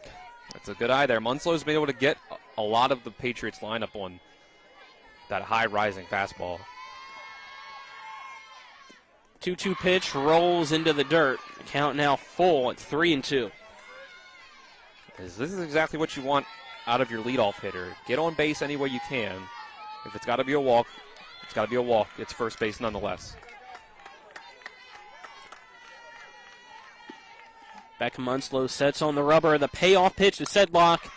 Blooper going right down the middle and catching it behind second base is the shortstop, Chloe Cowan, to retire this side. Again, 3 up, 3 down goes Washington at the end of the top of the third. Still Washington 0, Jefferson 0. You're tuned into West Virginia High School softball on Talk Radio WRNR and TV 10. Jambo Construction and Fencing Company, LLC, is a veteran-owned and operated company right here in the Eastern Panhandle of West Virginia that specializes in decks, fencing, and hardscaping. Find us on Facebook at Jambo Construction and Fencing to see more of the projects we've completed. For a free estimate, you can call Bo Bartley at 304-268-5452 or Jamie Gall at 304-279-5053. We are licensed and insured in the state of West Virginia, and as Martinsburg alums, we say, go Bulldogs. When you've been in a wreck, you're hurting, you're confused, the insurance company's calling you. Insurance companies are not your friend. They have a duty to their shareholders, not to you. That's why you need to call us to make sure that you are maximizing what you are entitled to. We've recovered over $100 million for our clients. Every case is different, no result is guaranteed. But one thing's for sure, we'll treat you like family. Welcome back to Jefferson High School as we're at Vickers Field this evening for some West Virginia High School softball action on Talk Radio WRNR and TV 10. Still scoreless between Washington and Jefferson as we head to the bottom of the third inning. Due up for Jefferson, the 9-1-2 hitters in the lineup in Smith, Presley, and LaGreco. As we expected, it's a pitcher's duel this evening between Maddie Ruffner and Becca Munslow. It's been tough for either team to get real solid contact into the field of play on these pitches, especially for Washington against Munslow. The designated player in Smith takes the first pitch right down the middle, an off-speed pitch from Ruffner, called strike one to start off the bottom of the third. It's a cool breeze. Starts to set in here in Shenandoah Junction. The 0-1 pitch. Catches the outside part of the plate. No balls and 2 strikes now to Smith.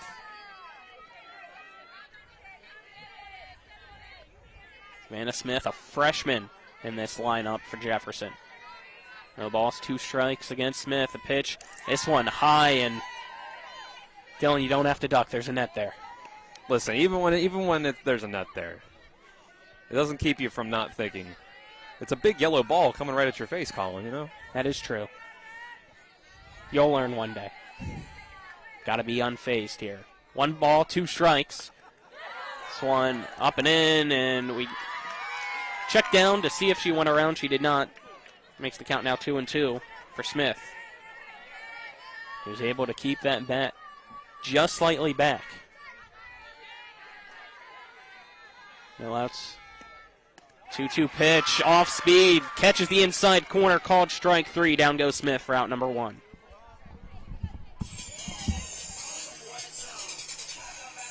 That'll go and send us to the top of the lineup now for Jefferson with 1 out, nobody on in the bottom of the 3rd. So up to bat now for the Jefferson Cougars is Taylor Presley. We have another meeting of the minds between our 2 umpires tonight over on the first base side. Not sure what they're talking about this time, but it looks like all's well. It looks like it's just a warning to the third base dugout in Jefferson, trying to keep everybody protected and inside of the fence, as both sides kind of had some players inching out. A lot of decorations in the dugouts, too. We'll get back to that. As first pitch swinging is Presley. It's a chopper over to the shortstop. The throw to first. Not in time as Presley hustles down the line and beats out the throw from Sedlock. There you go. Hustle gets you on base. The very few times that anyone's been able to get balls into play on either side. Got the hustle down the line. That's the first hit tonight for Jefferson as well, as now runner on first, 1 out. Scoring up the bunt is LaGreco. She bunts it down to third base line. Nobody covering first, so she's safe. And now Presley is on second. That's smart baseball. Softball, if you will. Bunt, you're really just trying to get that runner to second base. Try to get them 1 base hit away from being able to drive them in, but no one covers first base, and all of a sudden 2 runners on with 1 out instead of vice versa. And eventually somebody was able to cover third, otherwise it looked like Presley was about to try to get to there. Now that'll bring up Shelby Harris. She walked her first time up, was able to reach second before the inning ended. Now 1 out, runners on first and second for Jefferson in the bottom of the 3rd. Still scoreless between Washington and Jefferson. Pitch from Maddie Ruffner. Right at the knees and down the middle. Called strike 1.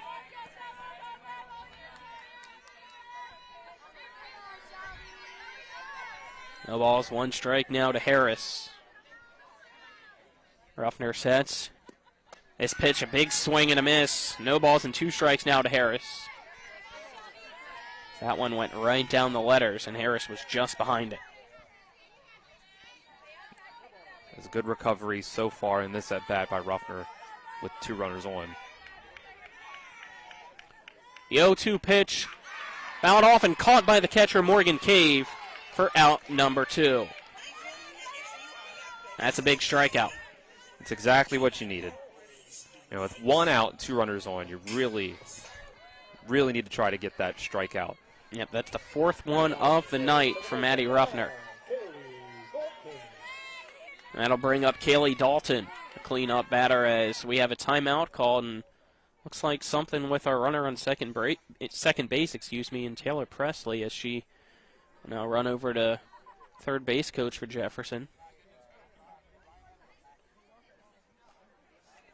Looks like they wanted to, just give her 1 batting glove, as she only wants 1 on her hand. Kind of got the Michael Jackson look going on out there on second base. One glove. Whatever works for you. First pitch from Ruffner. Popped up to the right side. Backtracking is the second baseman, Musser. She makes the catch to retire the side. Jefferson looked like they were going to threaten, but they go out quietly as we head to the fourth. Still scoreless between Washington and Jefferson. You're tuned into West Virginia High School softball on Talk Radio WRNR and TV10. And the streak continues! CMA's Martinsburg dealerships continue to knock out the competition with their competitive pricing, extensive selection, and lifetime powertrain warranty. With over 450 new and used vehicles in stock and on the way, CMA won't leave you waiting on a bench. That's right, CMA's Martinsburg dealerships are once again the most valuable dealers in the area. For the strongest and deepest lineups, visit CMA's Martinsburg dealerships online at martinsburg.cmacars.com today. And good luck to all Panhandle High School student athletes. Palace Lounge in Martinsburg is the place to be. Join us every night to relax and enjoy football or basketball games featuring either the Martinsburg Bulldogs, Shepherd University Rams, or West Virginia Mountaineers. We will have steak night every Wednesday, trip nights every Thursday, and now taco and margarita nights every Tuesday. You can find us on Facebook or call 304-267-7520. The Palace Lounge is located at 1350 Edwin Miller Boulevard in Martinsburg.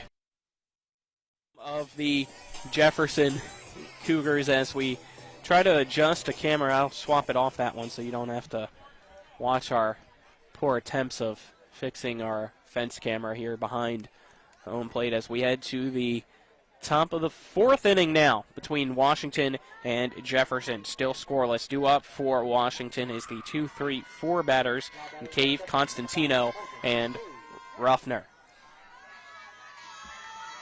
Beckham Unslow still pitching for Jefferson. First pitch low and inside, catching the corner to Cave for strike one. Cave steps back into the box. Catcher struck out in her first at-bat. 0-1 pitch, big swing and a miss. Fastball gets by Cave for strike two from Munslow. Munslow has not shown any signs of slowing down so far. Munslow sets on the rubber. The 0-2 pitch to Cave.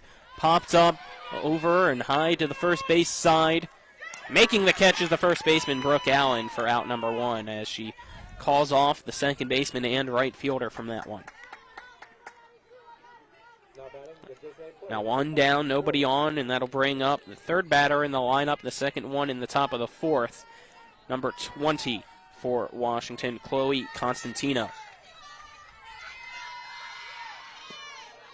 Pitch from Becca Munslow.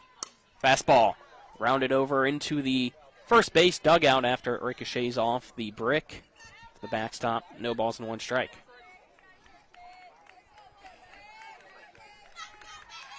One out. Still scoreless in the fourth inning. This one fouled off and way out of play into the parking lot of the baseball field by Constantino. Makes the count now no balls and two strikes. I think the Patriots have been able to get at least a little more contact on the ball that the top of the lineup has in their second time through. The 0-2 pitch, again fouled off into the backstop. It keeps the count at no balls and two strikes. And I agree with you. It seems like they've had more contact, maybe not better contact, because you look at the scorecard so far.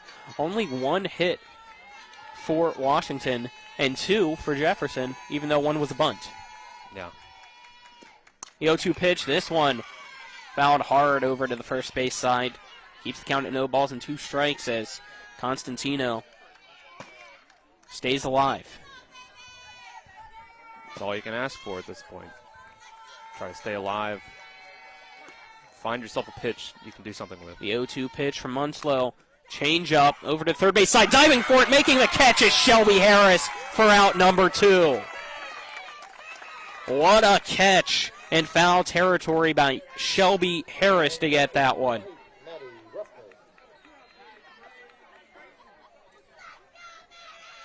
That'll bring up Maddie Ruffner with 2 outs and nobody on. Munslow sets. First pitch Misses high for ball one. Ruffner 0 for 1 tonight. She grounded out to the shortstop to start off the second inning. The breeze now coming in from behind home plate into right field. The 1-0 pitch. Fastball just missing outside. Makes the count now 2 balls and no strikes to Maddie Ruffner. Again, the pitcher versus pitcher matchup going better for the batter than it has for most of the other batters. Becca Munslow's 2-0 pitch. Fastball again misses outside. Count now 3-0. Haven't seen Munslow issue a walk tonight. No, she's pitching very cautiously against Ruffner, keeping the ball outside. 3-0 pitch. Right down the heart of the plate. And taken by Ruffner for strike one.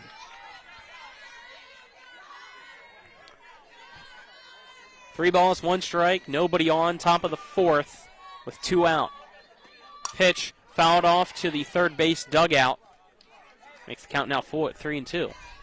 I think she would have had herself a walk if she let that one go. But obviously anywhere close on 3-1, you're still looking for a pitch that you really like.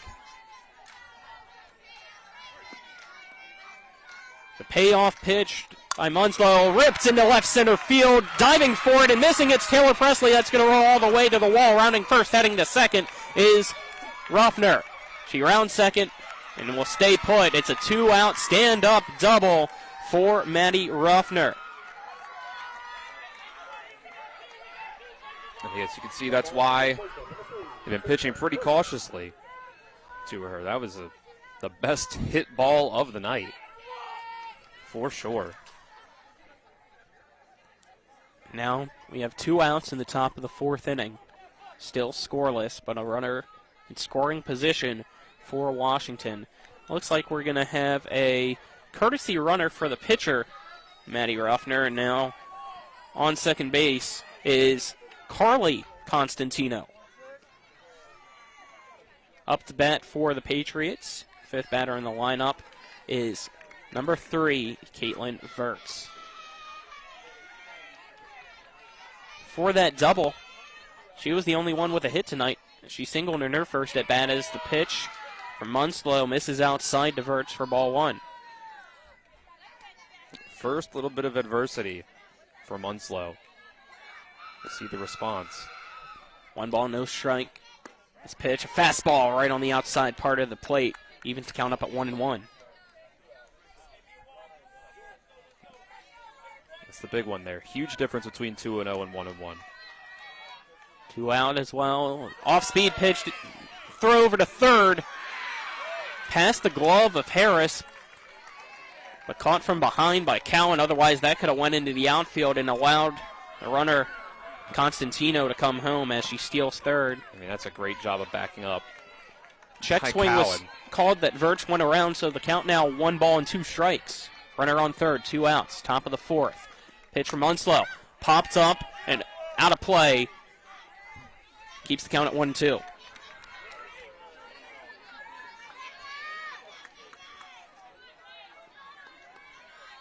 Washington's Vert steps into the left-handed box against Jefferson's Becca Munslow.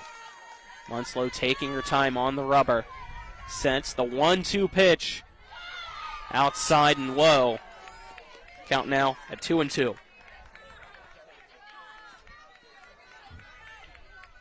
The wind picking up here at Vickers Field. Munslow rubs some dirt in her right hand, grabs the ball in her glove. The 2-2 pitch to Verts, fouled off and almost hitting our fence camera. Keeps the count at 2-2.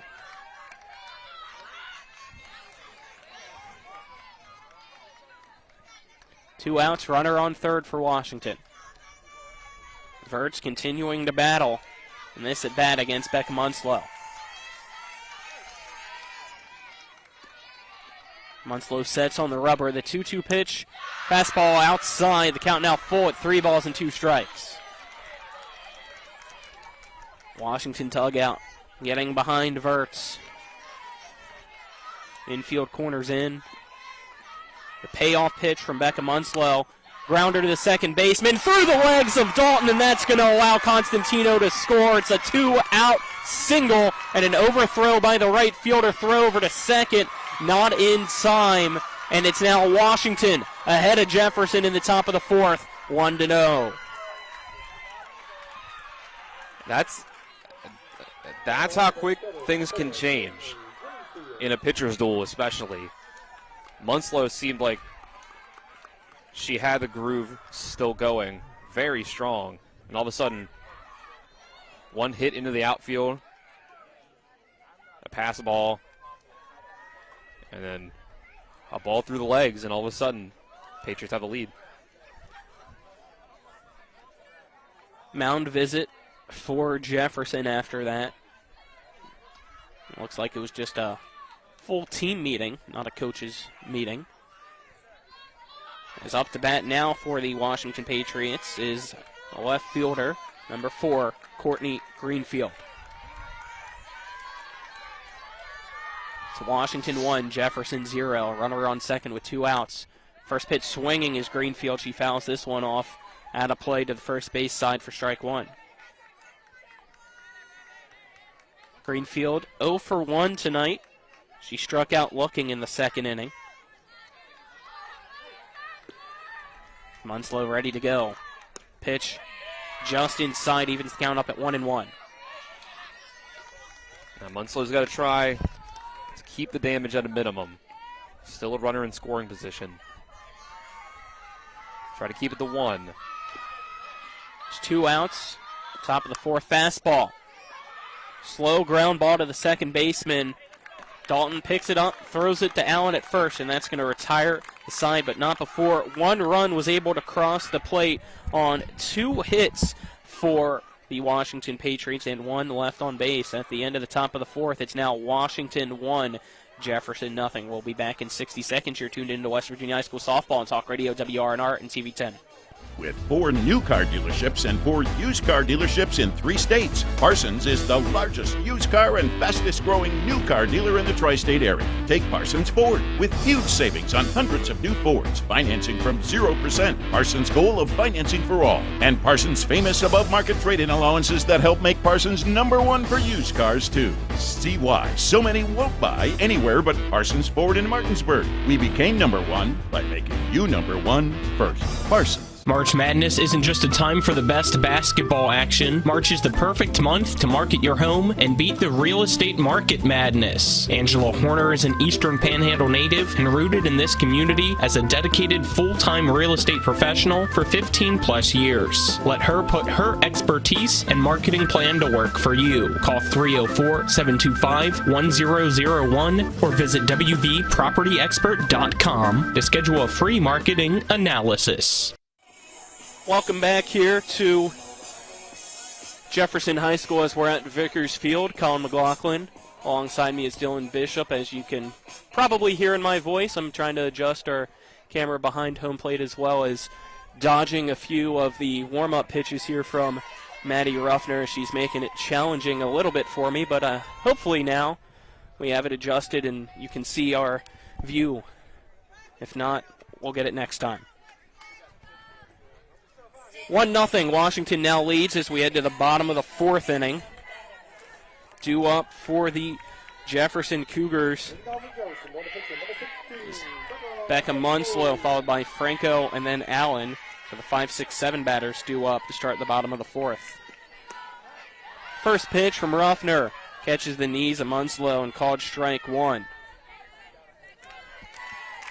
So now finally one of these pitchers is pitching with a lead after 3 or 4 really good innings out of both of them. This pitch fouled off into the netting behind home plate. Goes into the grass to count now. No balls and 2 strikes. Munslow 0 for 1. She was called out on a drop third strike to end the bottom of the first. No balls, 2 strikes to Munslow. 0-2 pitch. High, and Munslow able to keep the bat back. That one makes the count now 1 ball and 2 strikes from Maddie Ruffner.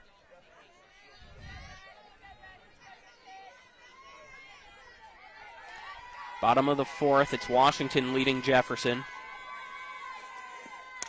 1-2 pitch, a hard chopper down the first base side, and it goes foul. Keeps the count at 1-2 strikes.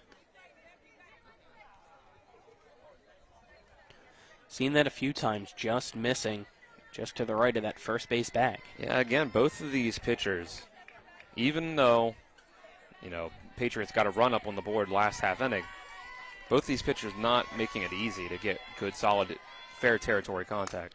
This one, high fly ball into left field. If it's fair, it's gone. And it's foul.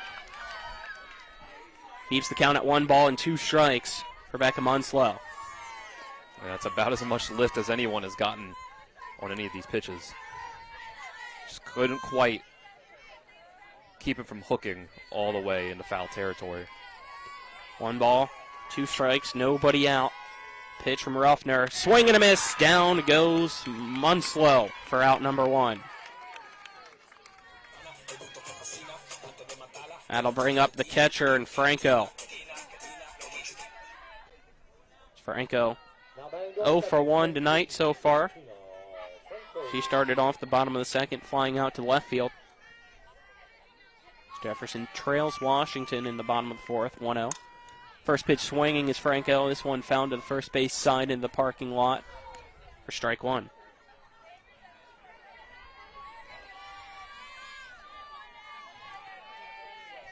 Franco steps back into the right-handed box. Make sure footing is stable. Maddie Ruffner, the pitcher for Washington, rocks back the pitch. Right back to her, off her glove, into the dirt. She's able to pick it up, and Ruffner over to Verts for out number 2. Man, really outside of that first inning jam, it has been really impressive stuff from Ruffner, keeping things in play to the point where only 1 run gave the Patriots the lead. See if she keeps it up. Brooke Allen due up now for the Jefferson Cougars. 2 outs, nobody on. Pitch from Ruffner, called strike 1 to Allen. We're in the bottom of the fourth in West Virginia High School softball action tonight. The Jefferson County rivalry between Jefferson and Washington. 1-0 pitch high over the glove of Morgan Cave and into the netting. Makes the count now 1-1. Fortunately for her, nobody's on base.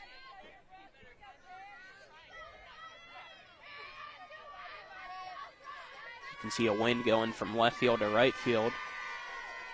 Or with the American flag in dead center. Is this one hit in the dead center? It's a base hit. 2-out single by Brooke Allen. That'll bring up Cowan for the Cougars. Trying to start a 2-out rally and respond with a run of their own in the bottom of the fourth.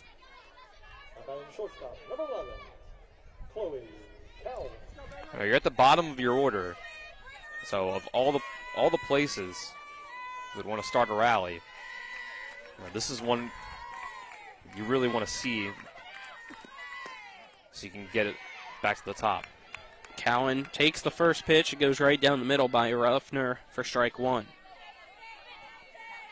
If you can get this back to Presley at the top, you might be able to do a whole lot of damage.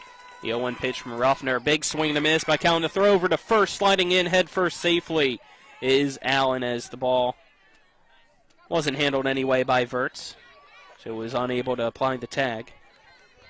However, the count now 0-2 strikes to Chloe Cowan. I say that about turning it back to the top of your order. It's still the 8-hitter, and you're 1 strike away from Ruffner getting out of this one as well. Ruffner misses high, jumping up for it and keeping it in front of her is Cave. Count now 1-2 strikes. That's what you like from your catcher with a runner on first. Absolutely, yeah. Last at bat with nobody on, we saw her allow a ball to go past her. 1-2 strikes, 2 outs. The pitch, change up, caught, strike 3. Down goes Chloe Cowan to retire the side as she's caught looking. It's still Washington 1, Jefferson nothing as we head to the 5th inning. You're tuned into West Virginia High School Softball and Talk Radio WRNR and TV 10. We're back in 60 seconds. Jambo Construction and Fencing Company, LLC is a veteran-owned and operated company right here in the Eastern Panhandle, West Virginia that specializes in decks, fencing, and hardscaping. Find us on Facebook at Jambo Construction and Fencing to see more of the projects we've completed. For a free estimate, you can call Bo Bartley at 304-268-5452 or Jamie Gall at 304-279-5053. We are licensed and insured in the state of West Virginia, and as Martinsburg alums, we say, go Bulldogs. Rock's Grab and Go is made fresh daily.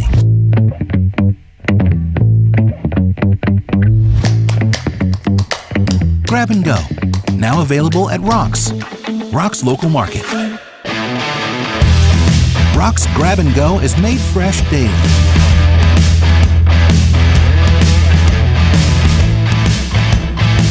Grab and Go, now available at Rock's local market. Welcome back to Vickers Field, home of the Jefferson Cougars, as Jefferson currently trails Washington at the end of 4 innings, 1-0. We'll head to the top of the 5th now. Due up for the Patriots. It's the 7-8-9 batters, Kesterson, Decker, and Ruffner. Zoe Kesterson 0 for 1 this evening as she grounded back to the pitcher in her first at-bat in the 2nd inning. The right-handed batter in the box. The first pitch from Munslow. First pitch swinging and fouling it off is Kesterson into the netting behind home plate for strike 1. We've seen that time and time again really mess up our fence cameras here tonight, Dylan. It's been a battle. Right. Not only in the at-bats, but for us as well to have to adjust every half inning as the 0-1 pitch, a roller for ball 1. So now the battle is kind of a mental one for Munslow. They're giving up a run. Now you're pitching from behind. Can you stay on track? 1-1 pitch inside, almost hits Kesterson. Now count 2 balls and 1 strike. And now, of course, the pitches are starting to pile up a little bit as you get through the order a second time. Back to Munslow sense. 2-1 pitch, big swing and a miss from Kesterson for strike 2. But this is a good start to the inning. Still getting those big swings and misses.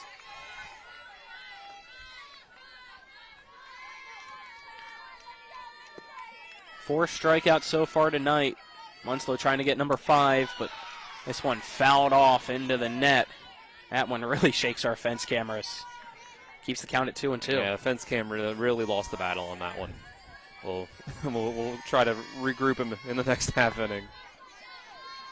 Nobody out, nobody on. Top of the 5th, it's Washington 1, Jefferson nothing. 2-2 pitch. This one fouled off over the netting and out of play. Keeps the count at 2 balls and 2 strikes.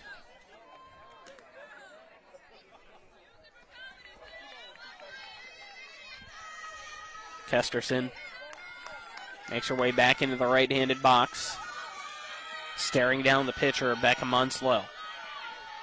2-2 pitch for Munslow. Hard down the third base side and foul as Coach Amanda Horkowski had to get out of the way of that one. We'll now have the 8th pitch of this at-bat. The count's still 2 balls and 2 strikes. It's a battle. And first batter of the inning always helps things out. Make things tough on a pitcher. Another fouled off pitch by Zoe Kesterson.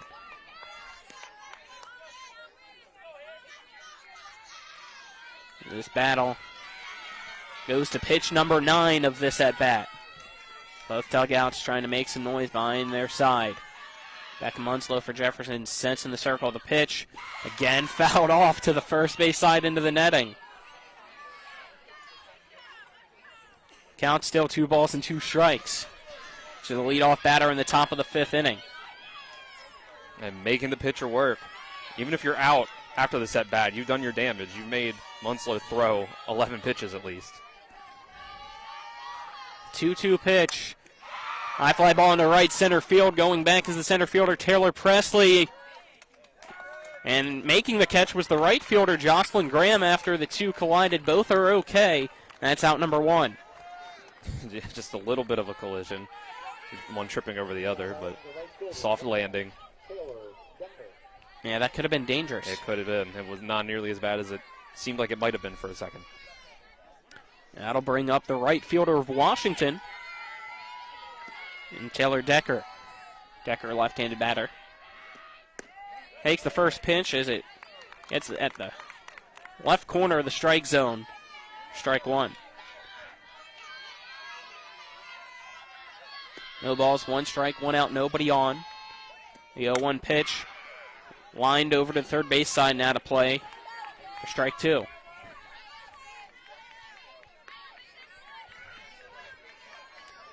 We're in the top of the 5th here at Vickers Field. It's Washington leading Jefferson 1-0. The 0-2 pitch from Becca Munslow just outside makes the count now 1-2 to Decker. Yeah, just a bit outside, but still plenty of room to work with for Munslow. Only 1-2. Here on this beautiful night, Shenandoah Junction, the 1-2 pitch. Slow ground ball over to third baseman Shelby Harris. Fires it across the diamond to first for out number 2. We'll bring up the 9th batter in the lineup for Washington, Megan Ruffner. So after giving up the lead, this is what you wanted. You're at the bottom of the lineup for Munslow. Get you back into a rhythm before you have to face the heavy hitters again. First pitch swing and getting a piece of it was Megan Ruffner. Still into the catcher's glove for strike 1.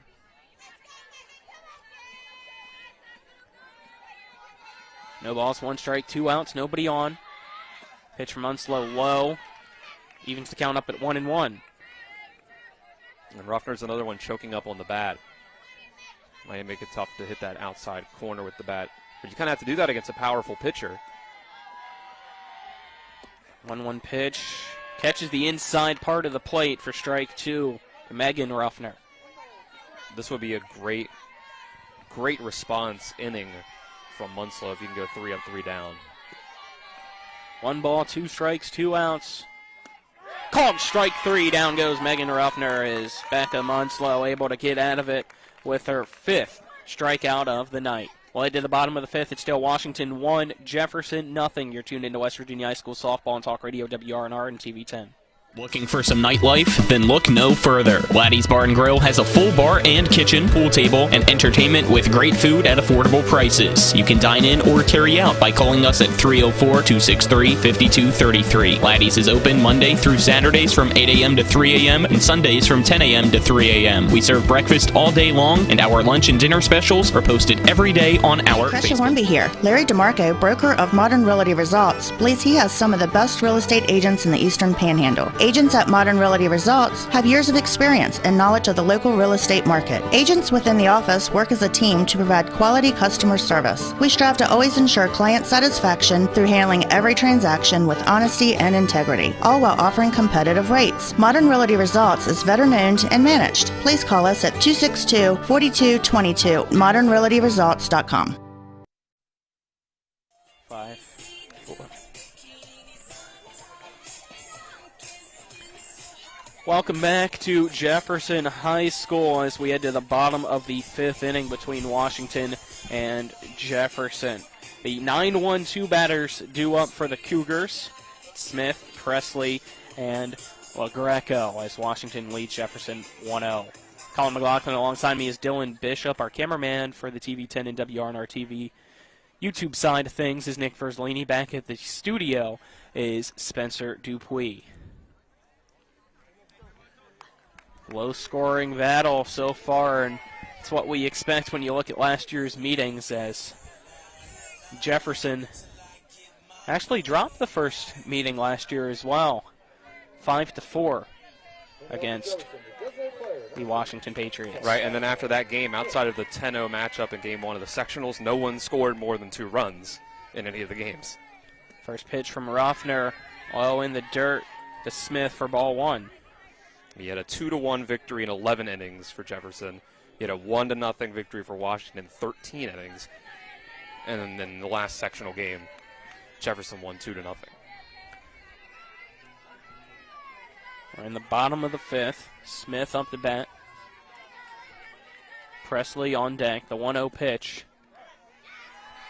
Fastball called strike one to Smith.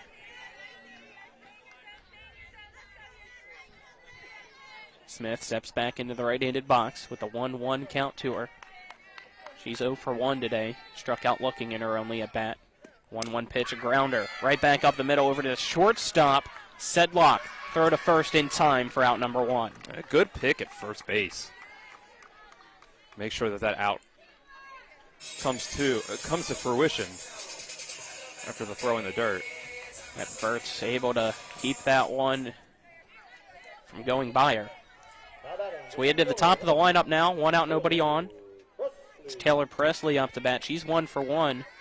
It was first pitch swinging and had a single into left center field her last time up. And she's first pitch swinging this time. It's a high fly ball into right center field. That one's going to hit off the wall.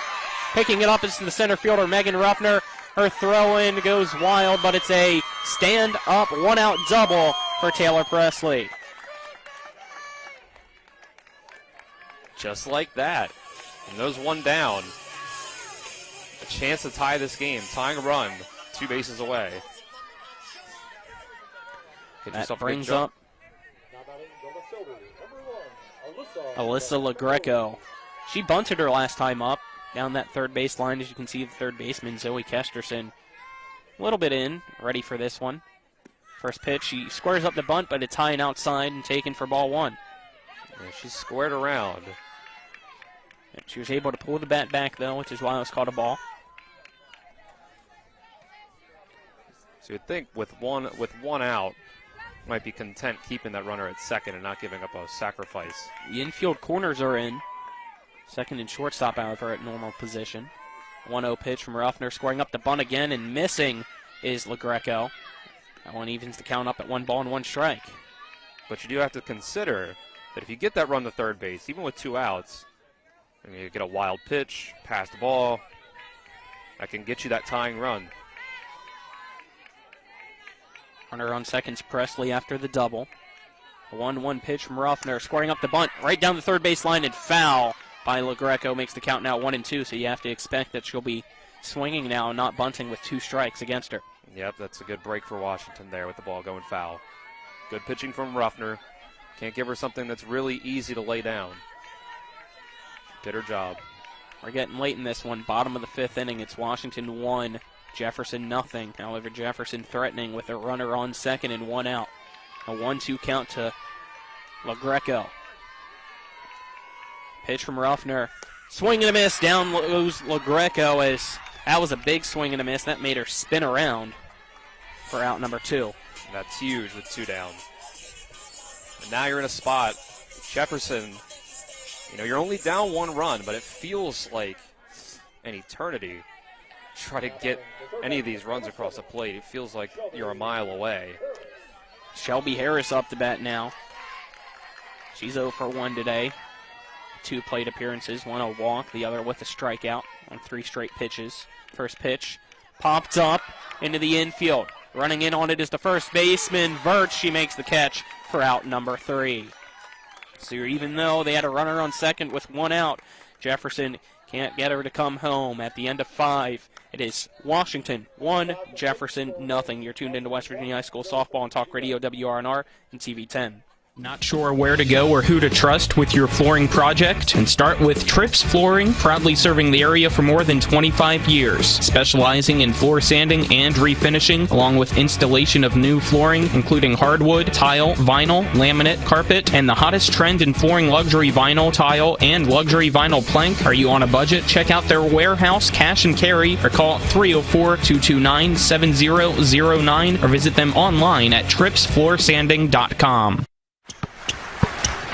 And the streak continues! CMA's Martinsburg dealerships continue to knock out the competition with their competitive pricing, extensive selection, and lifetime powertrain warranty. With over 450 new and used vehicles in stock and on the way, CMA won't leave you waiting on the bench. That's right, CMA's Martinsburg dealerships are once again the most valuable dealers in the area. For the strongest and deepest lineups, visit CMA's Martinsburg dealerships online at martinsburg.cmacars.com today. And good luck to all Panhandle High School student athletes. Welcome back to Jefferson High School as we head to the top of the 6th inning between the Washington Patriots and the Jefferson Cougars as Washington leads 1-0. I'm Colin McLaughlin here for Talk Radio WRNR and TV10. Alongside me is Dylan Bishop. Our cameraman is Nick Verzolini. Back in the studio, Spencer Dupuis. Top of the lineup to start things off in the top of the 6th for Washington. It's Anna Sedlock up to bat against Becca Munslow. She squares to bunts, and it goes foul for strike one. I like that from Washington. We're really both sides have to do all they can to try to manufacture runs late in this game. Yep, that's going to bring the infield corners in for Jefferson. At this point, you're trying to fight. Pitch, a high fly ball into center field. Going back on, it's Taylor Presley. She makes the catch and falls down. What a catch that was for out number one. Wasn't a diving catch. She fell after kind of just carrying her momentum into the ground, but good play that's nonetheless. A big play. That was a loud out. And say at this point, with these pitchers going the way they are deep into the game, you want to fight any way you can. Like we saw that 11-12 pitch at bat last inning. You want to make a pitcher work, try to get them out of the game just on sheer pitch count. First pitch Munslow by Cave is ripped and foul. That one might have went into the bed of the truck almost over near the pitching cage, but it's strike one. Nobody on, one out in the top of the 6th for Washington. Pitch from Munslow to Cave, fastball. Line outside, evens the count up at 1-1. You think as this goes on, your pitch count gets higher and higher. Start to lose a little bit of command. The arm gets tired. The 1-1 pitch. Slow and inside, makes the count now 2-1. Couldn't quite frame that one. It just missed the knees. It was right at that red stripe, if you can see it if you're tuned in on TV. 2-1 pitch, right down the middle. Fouled off over to the first base dugout, makes the count now 2-2. This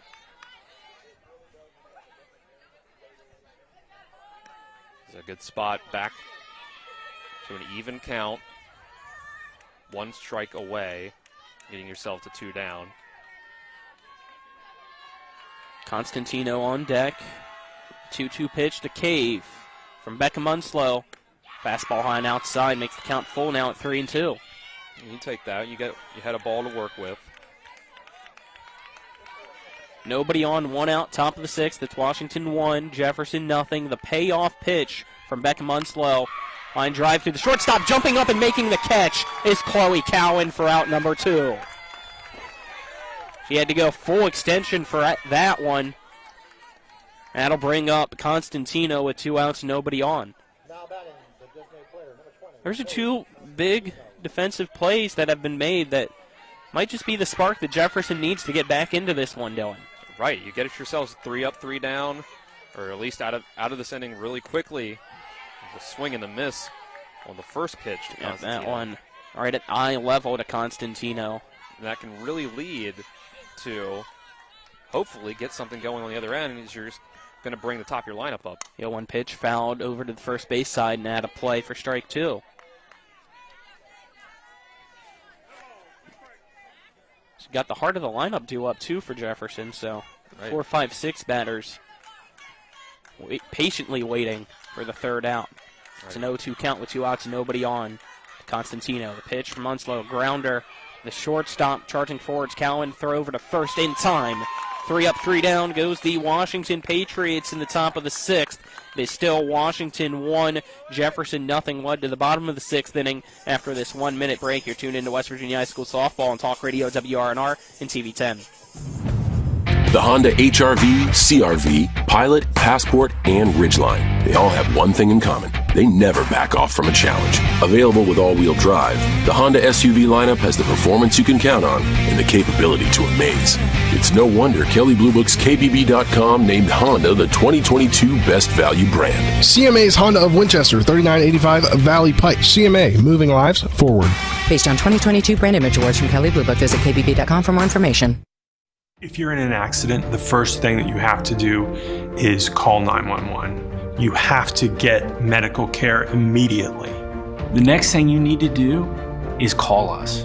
When you hire us at the Skinner Law Firm, what we do is we are going to investigate your case and we're going to lay out the options that you have, all at no cost to you. We will use all of our resources and all of our experience to get you what you deserve.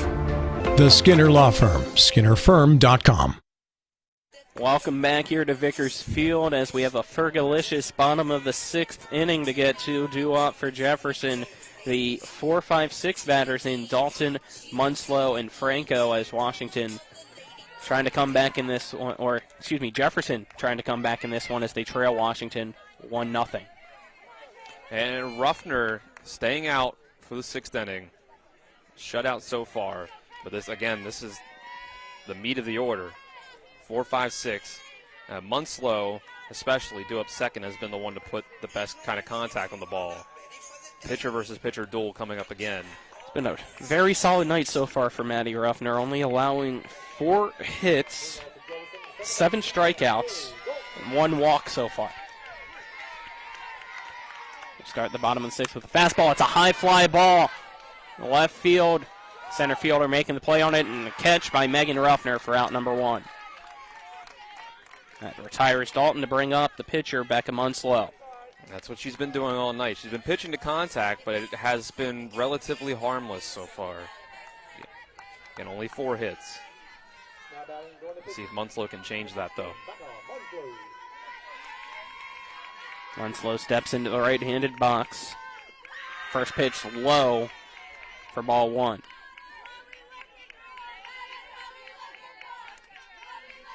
See if she can finally give herself some help. Get herself a run up on the board. She's been pitching great, but no runs. This pitch high, and I wanted to catch that one as it actually did land right on the brick in front of us, just being caught by the net. If I had a glove, I would have attempted to save that from hitting me right in the face. If there's no net, that was coming right at your head there. I know. You would have had to finish the game for me. 2 balls, no strike, 1 out, nobody on. This one, a low pitch into the dirt to Munslow. 3-0 count now. Becca Munslow against Matty Ruffner. Munslow, like we said, has put really the best contact on this ball that anyone on the Cougars has so far. Do you give her the green light with a 3-0 count, though? I don't know. She's pitching very cautiously. 3-0 pitch. Right down the middle as Munslow lets that one go by. Make the count now 3-1. Yeah, I'm fine with that. It's a tough decision, though, and she's your best hitter arguably on the team, and you need 1 run. Right, you're only down. But you're down to your last 5 outs. Yes. Yeah, that's the only thing. So you need runners on. 3-1 pitch, low.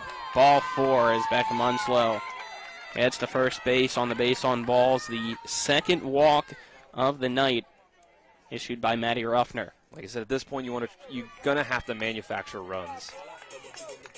So you'll take that walk over, say, a green light on 3-0, in case you get that ball down the middle, try to get a big, send one for the fences. Now up to bat for the Jefferson Cougars, the catcher, Christina Franco. And before she gets the first pitch from Matty Ruffner, she calls timeout and gets another practice shot before stepping back into the right-handed box. Runner on first, 1 out for Jefferson. First pitch just below the knees of Franco. And ball 1 from Matty Ruffner. The wind picking up here at Vickers Field. A 1-0 pitch from Matty Ruffner to Franco. And in the center field, going back on, it's Megan Ruffner. That one is out of here. It is a 2-run shot by Christina Franco, and in the bottom of the 6th inning, the Jefferson Cougars have a 2-1 lead over the Washington Patriots. As the game has gone on, Matty Ruffner's pitching to contact has turned from more ground balls to more fly balls, and finally, there was enough air under that one to carry over the wall. As I said, the wind was picking up, and it was just at the right moment, Dylan. It took your papers away, and it took that ball away into right center field. And that might just be it for Ruffner after that. Before Brooke Allen can come up to bat, we now have a mound visit for the Washington Patriots. Let's see if maybe they'll let her finish out the inning or if this is just going to go ahead and be it. Great night for Maddie Ruffner leading up to that point. Obviously came into this inning having only given up 4 hits and 1 walk, as he said. Played umpire and Paul Espinosa will end the meeting at the mound. And right now, or at the circle, excuse me. Is sitting at giving up 2 runs through 5 1/3. 5 hits, 2 walks. That's nothing to scoff at. That's still a great performance, especially since that home run has really been all Jefferson's had to show for in the run column. It's now 2-1 in the bottom of the 6th. And a breaking ball misses outside to Brooke Allen for Maddie Ruffner for ball 1. And now that walk that Munslow drew is huge because it takes it from this possibly being a tie game after that home run to giving herself a lead to potentially close this out in the top of the 7th. Now instead of Jefferson being down to its final 5 outs, it will now be Washington down to its final 3 outs to start the top of the 7th as a pinch right down the middle to Allen evens up the count at 1-1. So when runs are hard to come by, things can switch in the blink of an eye.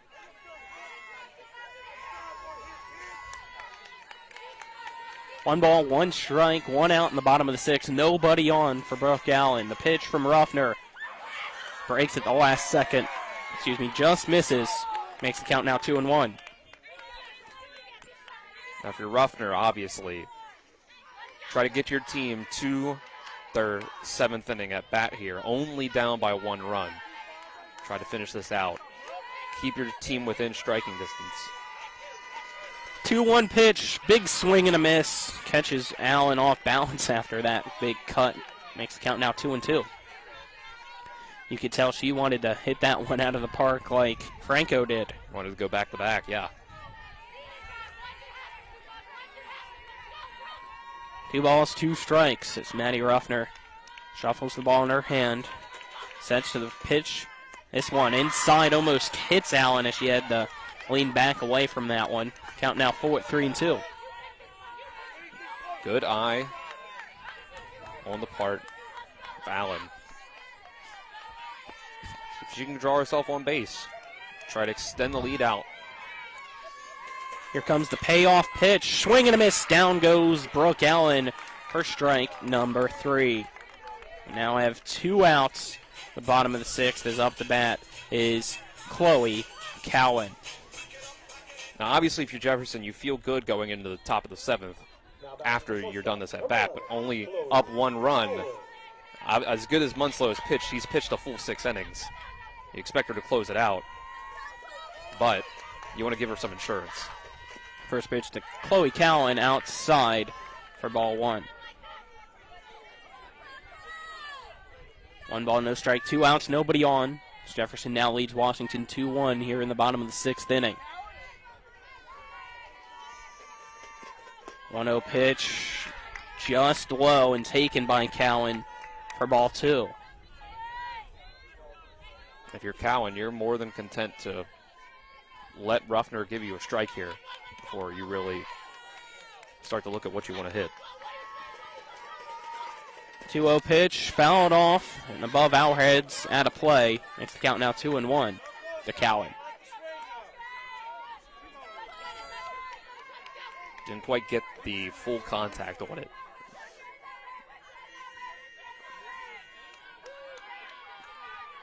Two balls, 1 strike, 2 outs. Pitch from Ruffner. Hard chopper over to the third baseman, scooping it up as Kesterson fired across, making the split as Verts at first base to make the catch for out number 3. Not before, though. 2 runs were able to cross the plate on a 2-run home run by Franco. It's Jefferson now leading Washington 2-1 as we head to the top of the 7th. Washington will be down to its final 3 outs. They need 1 to tie, 2 to take the lead. We're back in 60 seconds. You're tuned into West Virginia High School Softball on Talk Radio WRNR and TV 10.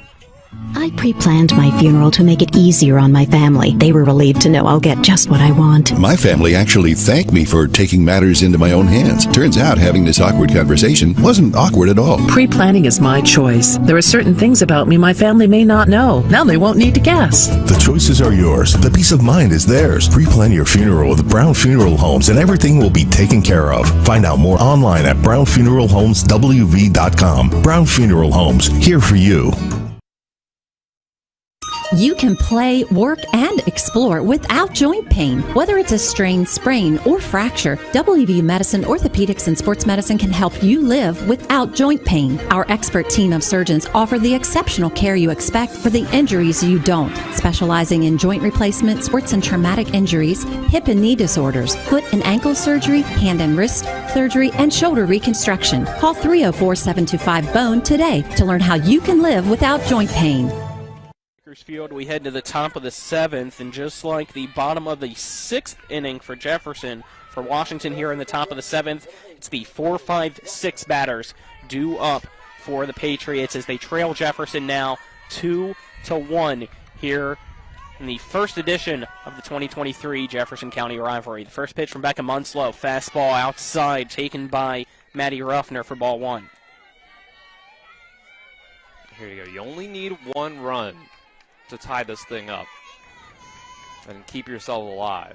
Again, manufacturing runs. 1-0 pitch, fouled off to the third base side and out of play over towards the Cows, evens off the count at 1-1. Be patient. You can hope that Munslow in her 7th inning, the command is starting to slip a little bit. Take some pitches, take a walk if you need to. Be patient. 1-1 pitch. This is outside from Munslow to Ruffner. Makes the count now 2-1. The top of the 7th as we pause in action.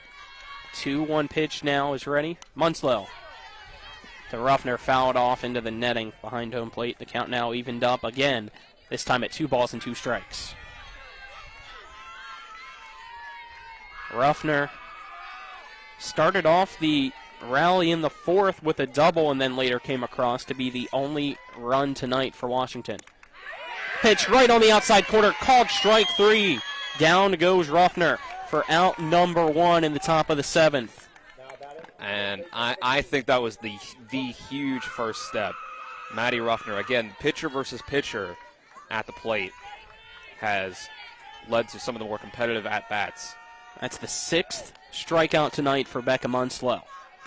Up to bat now for Washington is Verts. First pitch, low and outside, taken ball 1 by Verts. Verts as the RBI single, score Ruffner in the 4th inning. A 1-0 pitch to Verts. Fouled off to the third base side, so just like how the last at bat went, it was a ball followed by a fouled off pitch over to third base. Evens up the count at 1-1. If I'm Munslow up there right now, I'm thinking I'm 5 strikes away from the win. Keep this in the zone. She misses outside. It's weird how deja vu happens like that, right? Just like the last at bat, this has been the same current events. It's a fine line to walk here between not giving the hitter something good on a pitch. Ground ball over to the third baseman. Harris runs forward, scoops it up, throws it over to Allen for out number 2. Washington's now down to its final out of the game, unless they can put a run across. Like I was going to say, it looks like we'll have a pinch hitter for Washington, as instead of Greenfield coming in to hit with 2 outs and nobody on, it looks like is number 10, Gabby Bibb. To say for Munslow, it's a fine line to walk between keeping the ball within reach of the strike zone, and this is always the battle of the pitcher, giving pitches that are in the strike zone without giving the batter something easy to hit. It's such a fine line to walk as a pitcher. It's why pitching is really one of the hardest things to do in any sport, if you ask me. Of course, hitting a small ball with a little bat, also pretty hard as well. 2 outs, nobody on in the top of the 7th. Now up to bat is Gabby Bibb, pinch hitter against Becca Munslow. First pitch outside to Bibb for ball 1. Got a bit of the Ichiro Suzuki approach on that first pitch, kind of running out of the box as the pitch comes in. Trying to go for a slap bunt, as I call it here in softball. 1-0 pitch. Fastball misses outside. The count now 2-0. Again, being cautious. Bases are empty. Down to the last out. Don't want to give your pinch hitter something down the heart of the plate. Munslow sets. 2-0 pitch to Bibb. Fastball, grounder down the third base line and foul. Makes the count 2-1. Really, you're Washington here. You're not, again, say it a million times, manufacturing runs. Not trying to get it all back in one swing. You know, obviously, you could to tie it up, but you just want to go one base at a time. You can take your time.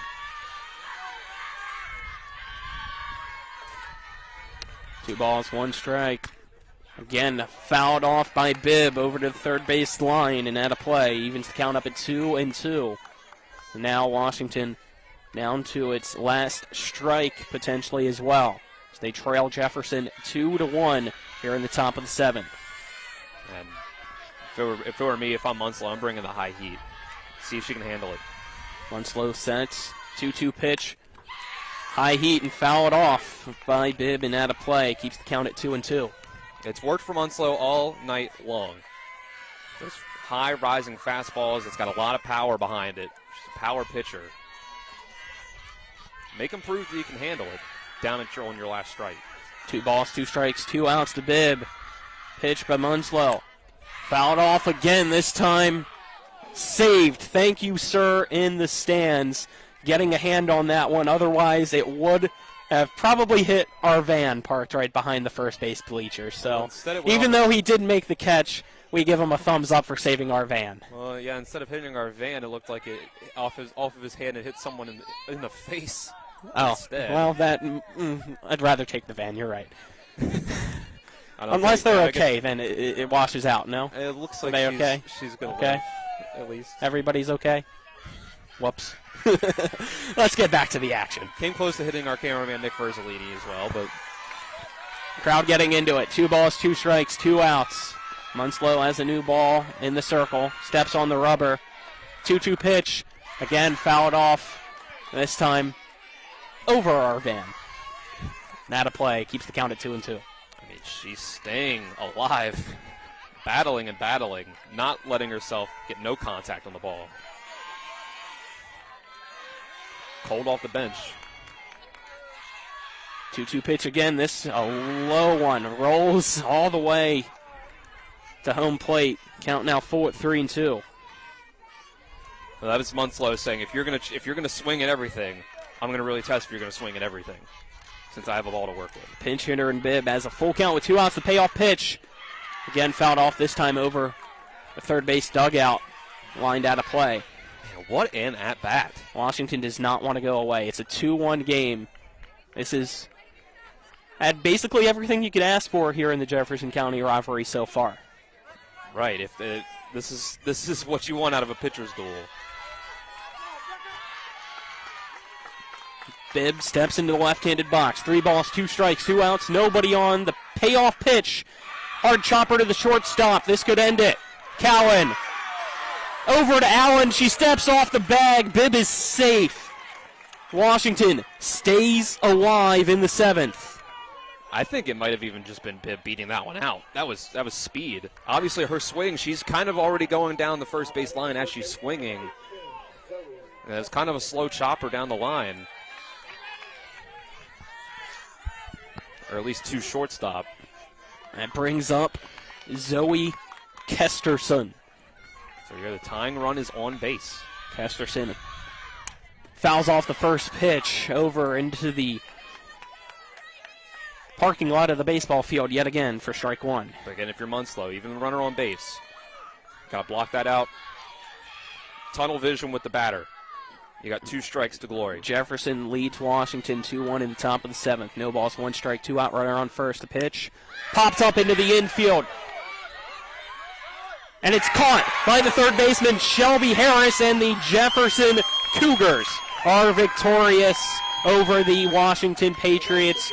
Final score, Jefferson 2, Washington 1.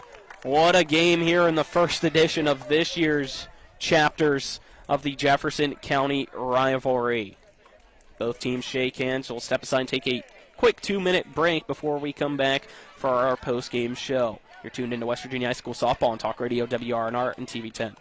With 4 new car dealerships and 4 used car dealerships in 3 states, Parsons is the largest used car and fastest growing new car dealer in the tri-state area. Take Parsons Ford with huge savings on hundreds of new Fords, financing from 0%. Parsons' goal of financing for all. And Parsons' famous above-market trade-in allowances that help make Parsons #1 for used cars, too. See why so many won't buy anywhere but Parsons Ford in Martinsburg. We became #1 by making you #1 first. Parsons. Looking for some nightlife? Then look no further. Laddie's Bar and Grill has a full bar and kitchen, pool table, and entertainment with great food at affordable prices. You can dine in or carry out by calling us at 304-263-5233. Laddie's is open Monday through Saturdays from 8 a.m. to 3 a.m. and Sundays from 10 a.m. to 3 a.m. We serve breakfast all day long, and our lunch and dinner specials are posted every day on our Facebook page. So stop on in to Laddie's Bar and Grill, located at 107 Lutz Avenue in Martinsburg.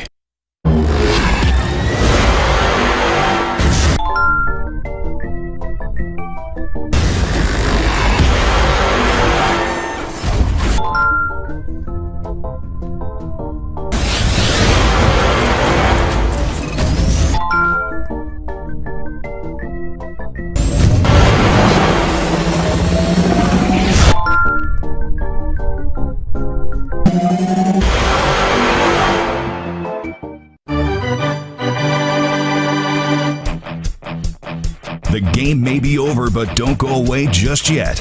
We've got a complete game recap, analysis, stats, the player of the game, and we'll prepare you for our next broadcast.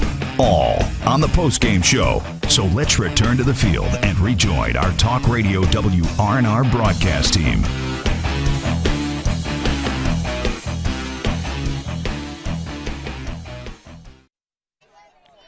Welcome back to Vickers Field. I'm Colin McLaughlin here for Talk Radio WRNR and TV 10 as we welcome you into the post-game show brought to you by Rock's Local Markets with convenient locations around the Eastern Panhandle. Rock's is fast, fresh, and friendly.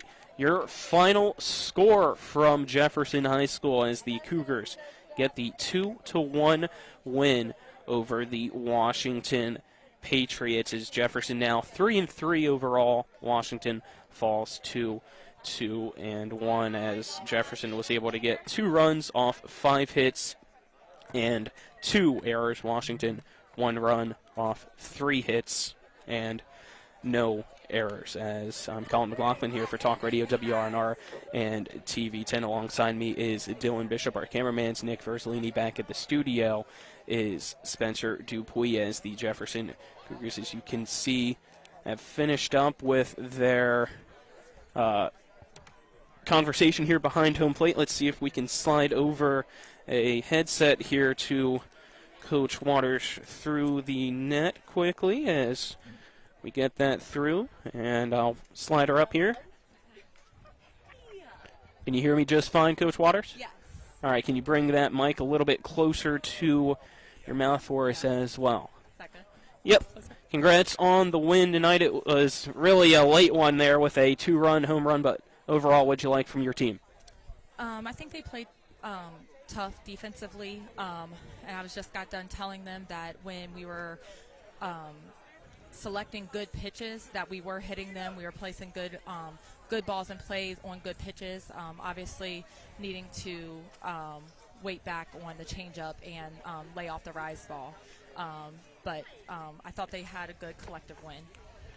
Always seems like when you and Washington do battle, it's a close affair no matter what. Just talk about the rivalry, how much it means to your program with 2 very talented teams getting to go at it multiple times throughout the year. Yeah, it's always exciting playing them. I know when I first kind of came into the program, They were definitely the better team, and we might get one close playoff game, but here recently it's just been a battle every time we see them, and that's good softball, and it's exciting to play on both ends.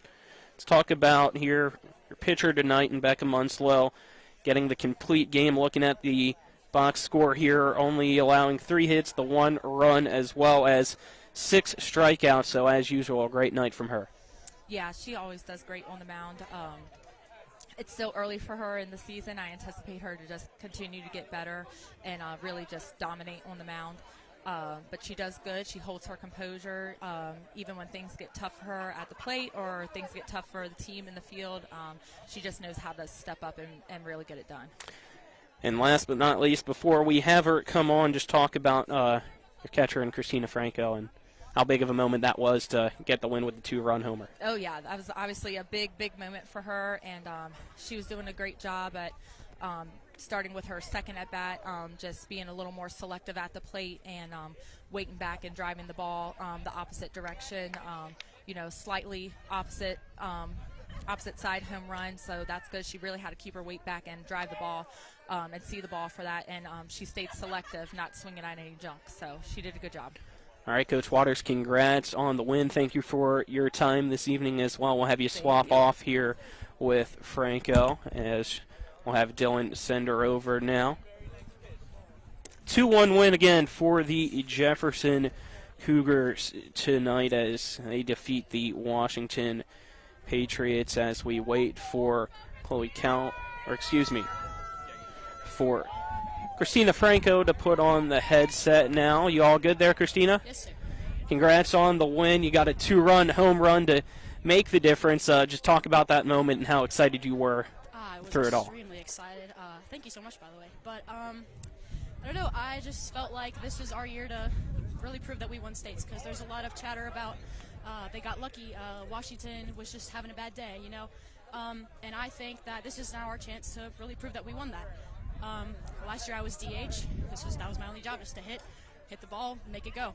But yeah, I do think that I was extremely excited. Actually, I think I peed myself a little bit. But was this your first home run? No, sir. No. Okay. But yeah, it was just the more pressure, the better. I feel like. And it's always even more exciting in a rivalry such as this between you guys and Washington. Just talk a little bit about just how much that adds to the motivation and the emotion of it all. It does add to the motivation.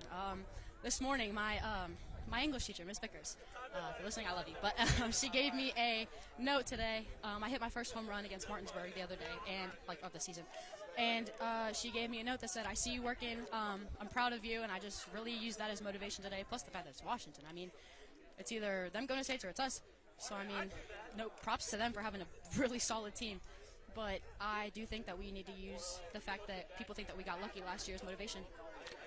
It's a whole team win, obviously. Just talk about how well put together you guys are and how excited you are for the season to come. Absolutely. I love the fact that we have such a supportive team in general.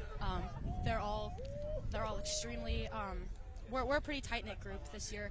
Same as last year, actually. Last year was a pretty tight-knit group. I'm just really proud of everybody for staying loud and proud. That's been our little struggle recently. Like, we just got to stay loud, get in people's heads. And, yeah, just the fact that we all support each other really helps out.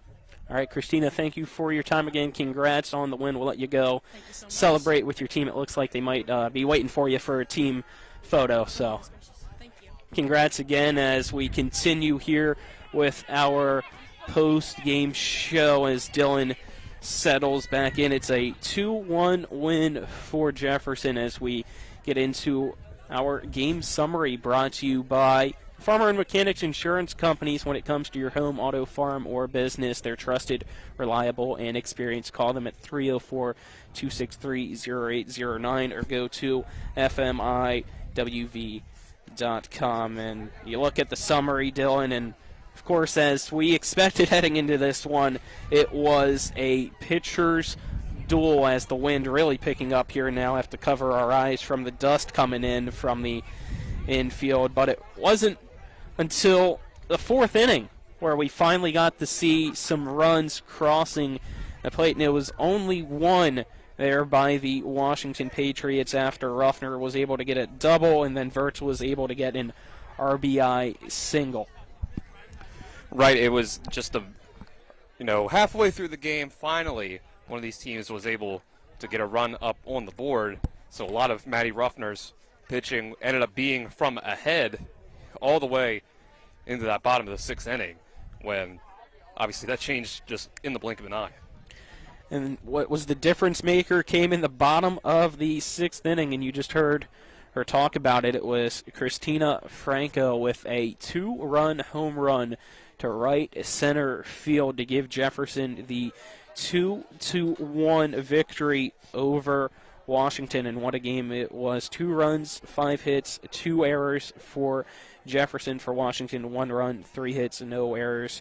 Let's get into our full game stats now, brought to you by Bechtel Jewelers, West Virginia's largest Pandora retailer on Route 11 south of Inwood, taking care of you like it's nobody's business. For the Jefferson Cougars tonight, it was Presley going 2 of 3, LaGreco 1 of 3 from the plate. Harris went 0 for 2, Dalton went 0 for 2, Becca Munslow went 0 for 2, but she was able to get 1 run after getting a walk. She was the one coming home to score on Franco's 2-run home run. That was her only hit of the night in her 3 at-bats. Allen went 1 for 3 as well, and Cowan went 0 for 3. Becca Munslow, though, on the mound. Great night for her. 7 innings pitched, so a complete game, only giving up 3 hits, 1 run, no walks, and 6 strikeouts. For Washington, it was Sedlock going 0 for 3. Cave also going 0 for 3. Constantino 0 for 3. It was Maddie Ruffner going 1 for 3 with the lone run. Verts 1 for 3 with the RBI. Greenfield 0 for 2. And it was Gabby Bibb 1 for 1 on the day as well. Kesterson 0 for 3. Decker 0 for 2. And Megan Ruffner 0 for 2. Maddie Ruffner, though, pretty solid performance in the pitcher's circle. Can't complain. 6 innings pitched, giving up 5 hits, 2 runs, both of them earned, 10 strikeouts, and 2 walks. So let's get into our player of the game before we wrap things up, Dylan, which is brought to you by WVU Medicine, Berkeley and Jefferson Medical Centers, leading healthcare here and everywhere. Well, obviously we had that interview there at the end of the game with Christina Franco, hit that 2-run home run after Rebecca Munslow got on base to take it from a 1-0 game to a 2-1 game in the bottom of the 6th. So it's a special shout-out to her. But I got to give the player of the game to Rebecca Munslow. That complete game, only 1 run given up, 7 strikeouts. It's a toss-up, really. Do you give it to the pitcher that was great all night long,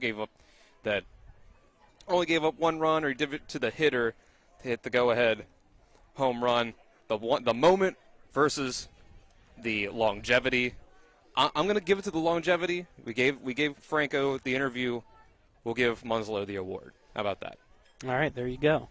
My only thought is, to win games, you have to score more score more runs than the other team. Excuse me. That's true, but it's without hard. the 2-run home run. But I won't give you a hard time on the air, just off the air. So Hey. Let's wrap things up now. Great game, obviously, on hand. Glad we were a part of it at Vickers Field for the first of most likely many meetings between Washington and Jefferson, as Jefferson gets the win 2-1 over the Washington Patriots. For Spencer Dupuis, who you will hear from shortly back at the studio, as well as Nick Verzolini, our cameraman, Dylan Bishop on the headsets, I'm Colin McLaughlin signing off here for Talk Radio WRNR and TV10. Have a great rest of your evening, everyone.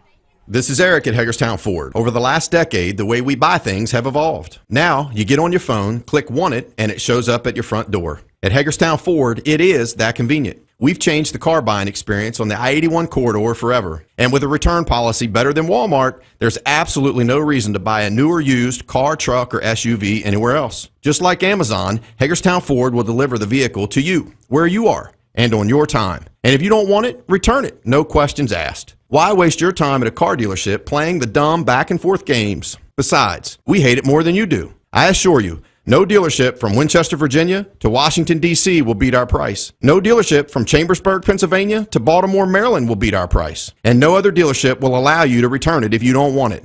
Hagerstown Ford absolutely provides the best experience at the best price. Visit HagerstownFord.com to schedule your VIP experience. Click on the vehicle you want, and get your new ride delivered to you at no risk. See dealer for details.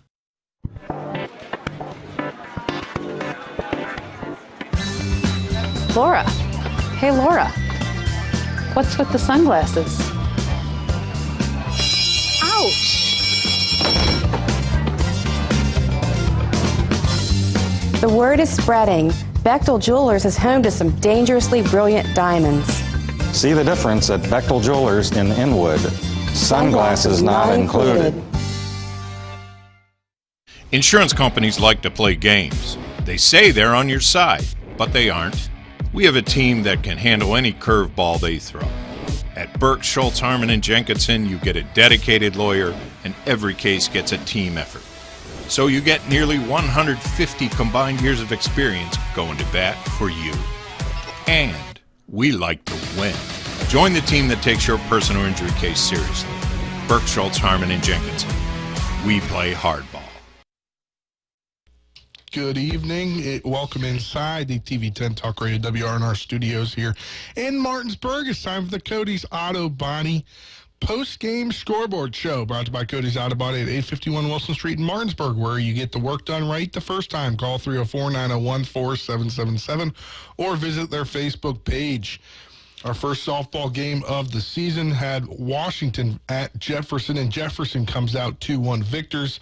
After Washington took a 1-0 lead, Jefferson came back with Christina Franco's 2-run shot in the bottom of the sixth inning to take the lead, and that was all Becca Munslow needed as she was on the mound, and she went 7 innings, giving up 3 hits, the 1 run, which wasn't earned, and 6 strikeouts, going the distance, 110 pitches tonight. On the other side of things, Ruffner went 6 innings, 5 hits, 2 runs, both earned, 2 walks, 10 strikeouts on 90 pitches. The Cougars, they now improved to 3-3 and 2-0 in the conference and bounced back after last night's 6-0 loss. The Washington Lady Patriots, they fall to 2-1 and 1-1 in the EPAC. And let's look at some other scores going on today. Let me double check here things that have gone final here on Thursday. Jefferson baseball, we talked about it earlier in the pregame. They got an 8-2 victory over Mountain Ridge, about a few hundred feet away at Sager Field from where that game took place. On the mound, it was Daquan Shipe, 3 2/3 innings, 2 hits, 1 run, no earned runs, 3 walks, 3 strikeouts. Ryan Kelly came in and got the win in 2 1/3 innings, 1 run, 1 earned, 1 walk, 3 strikeouts, and Cole Lewis went 1 inning, striking out 2. And the bats were great for J.J. Pavanelli. He went 2 for 3, 2 RBIs. Caleb Fletcher went 2 for 4 with 2 RBIs. Ryan Kelly had a hit and an RBI, as well as Cole Lewis, 2 hits and an RBI. The Cougars get back in the win column after the loss the other day. They now sit at 3-1. The other game going on tonight, Washington, the Patriots took a 13-5 victory over Williamsport, bouncing back from last night's loss to Clear Spring. On the mound, it was Josh McCarthy's 4 innings, 7 hits, 4 runs, 3 earned, 1 walk, 2 strikeouts. Brad Smenik came in relief, 3 innings, 5 hits, 1 run, 1 walk, and 2 strikeouts. It was a great day, pretty balanced day for the top of the lineup. 2 RBIs for Brandon Dunbar, 2 RBIs for Clem, an RBI apiece for Colin Reed, Cam Moore, and Dupree, as well as Josh McCarthy got an RBI as well. The Washington Patriots get back in the win column. They now sit at 3-3. They'll take on Martinsburg on Monday. The other game going on tonight, I believe the only other EPAC game tonight. We had 2. We had obviously softball. I believe softball played today. Let me pull that up here. Yes, it was here as this loads up. Sorry, Game Changer, not wanting to load right now. But Spring Mill's got a 15-0 win over Martinsburg in softball. A 2-hitter thrown by Wetzel, yes, that was Wetzel. She threw a 2-hitter along with Vermillion.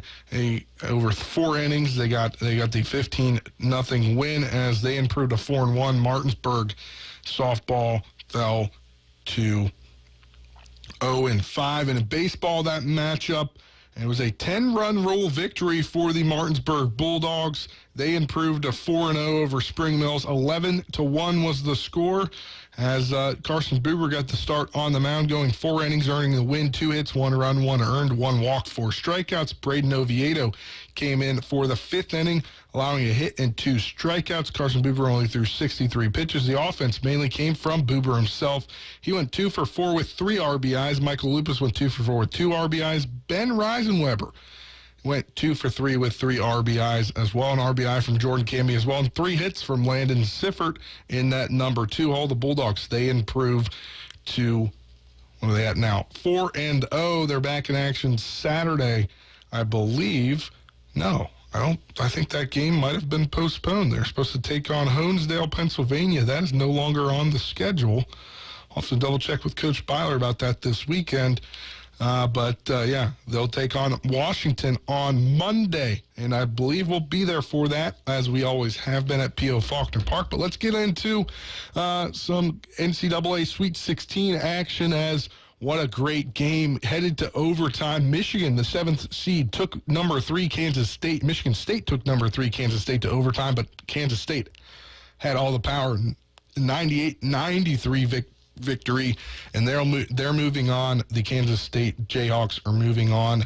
Wildcats are moving on to the Elite 8.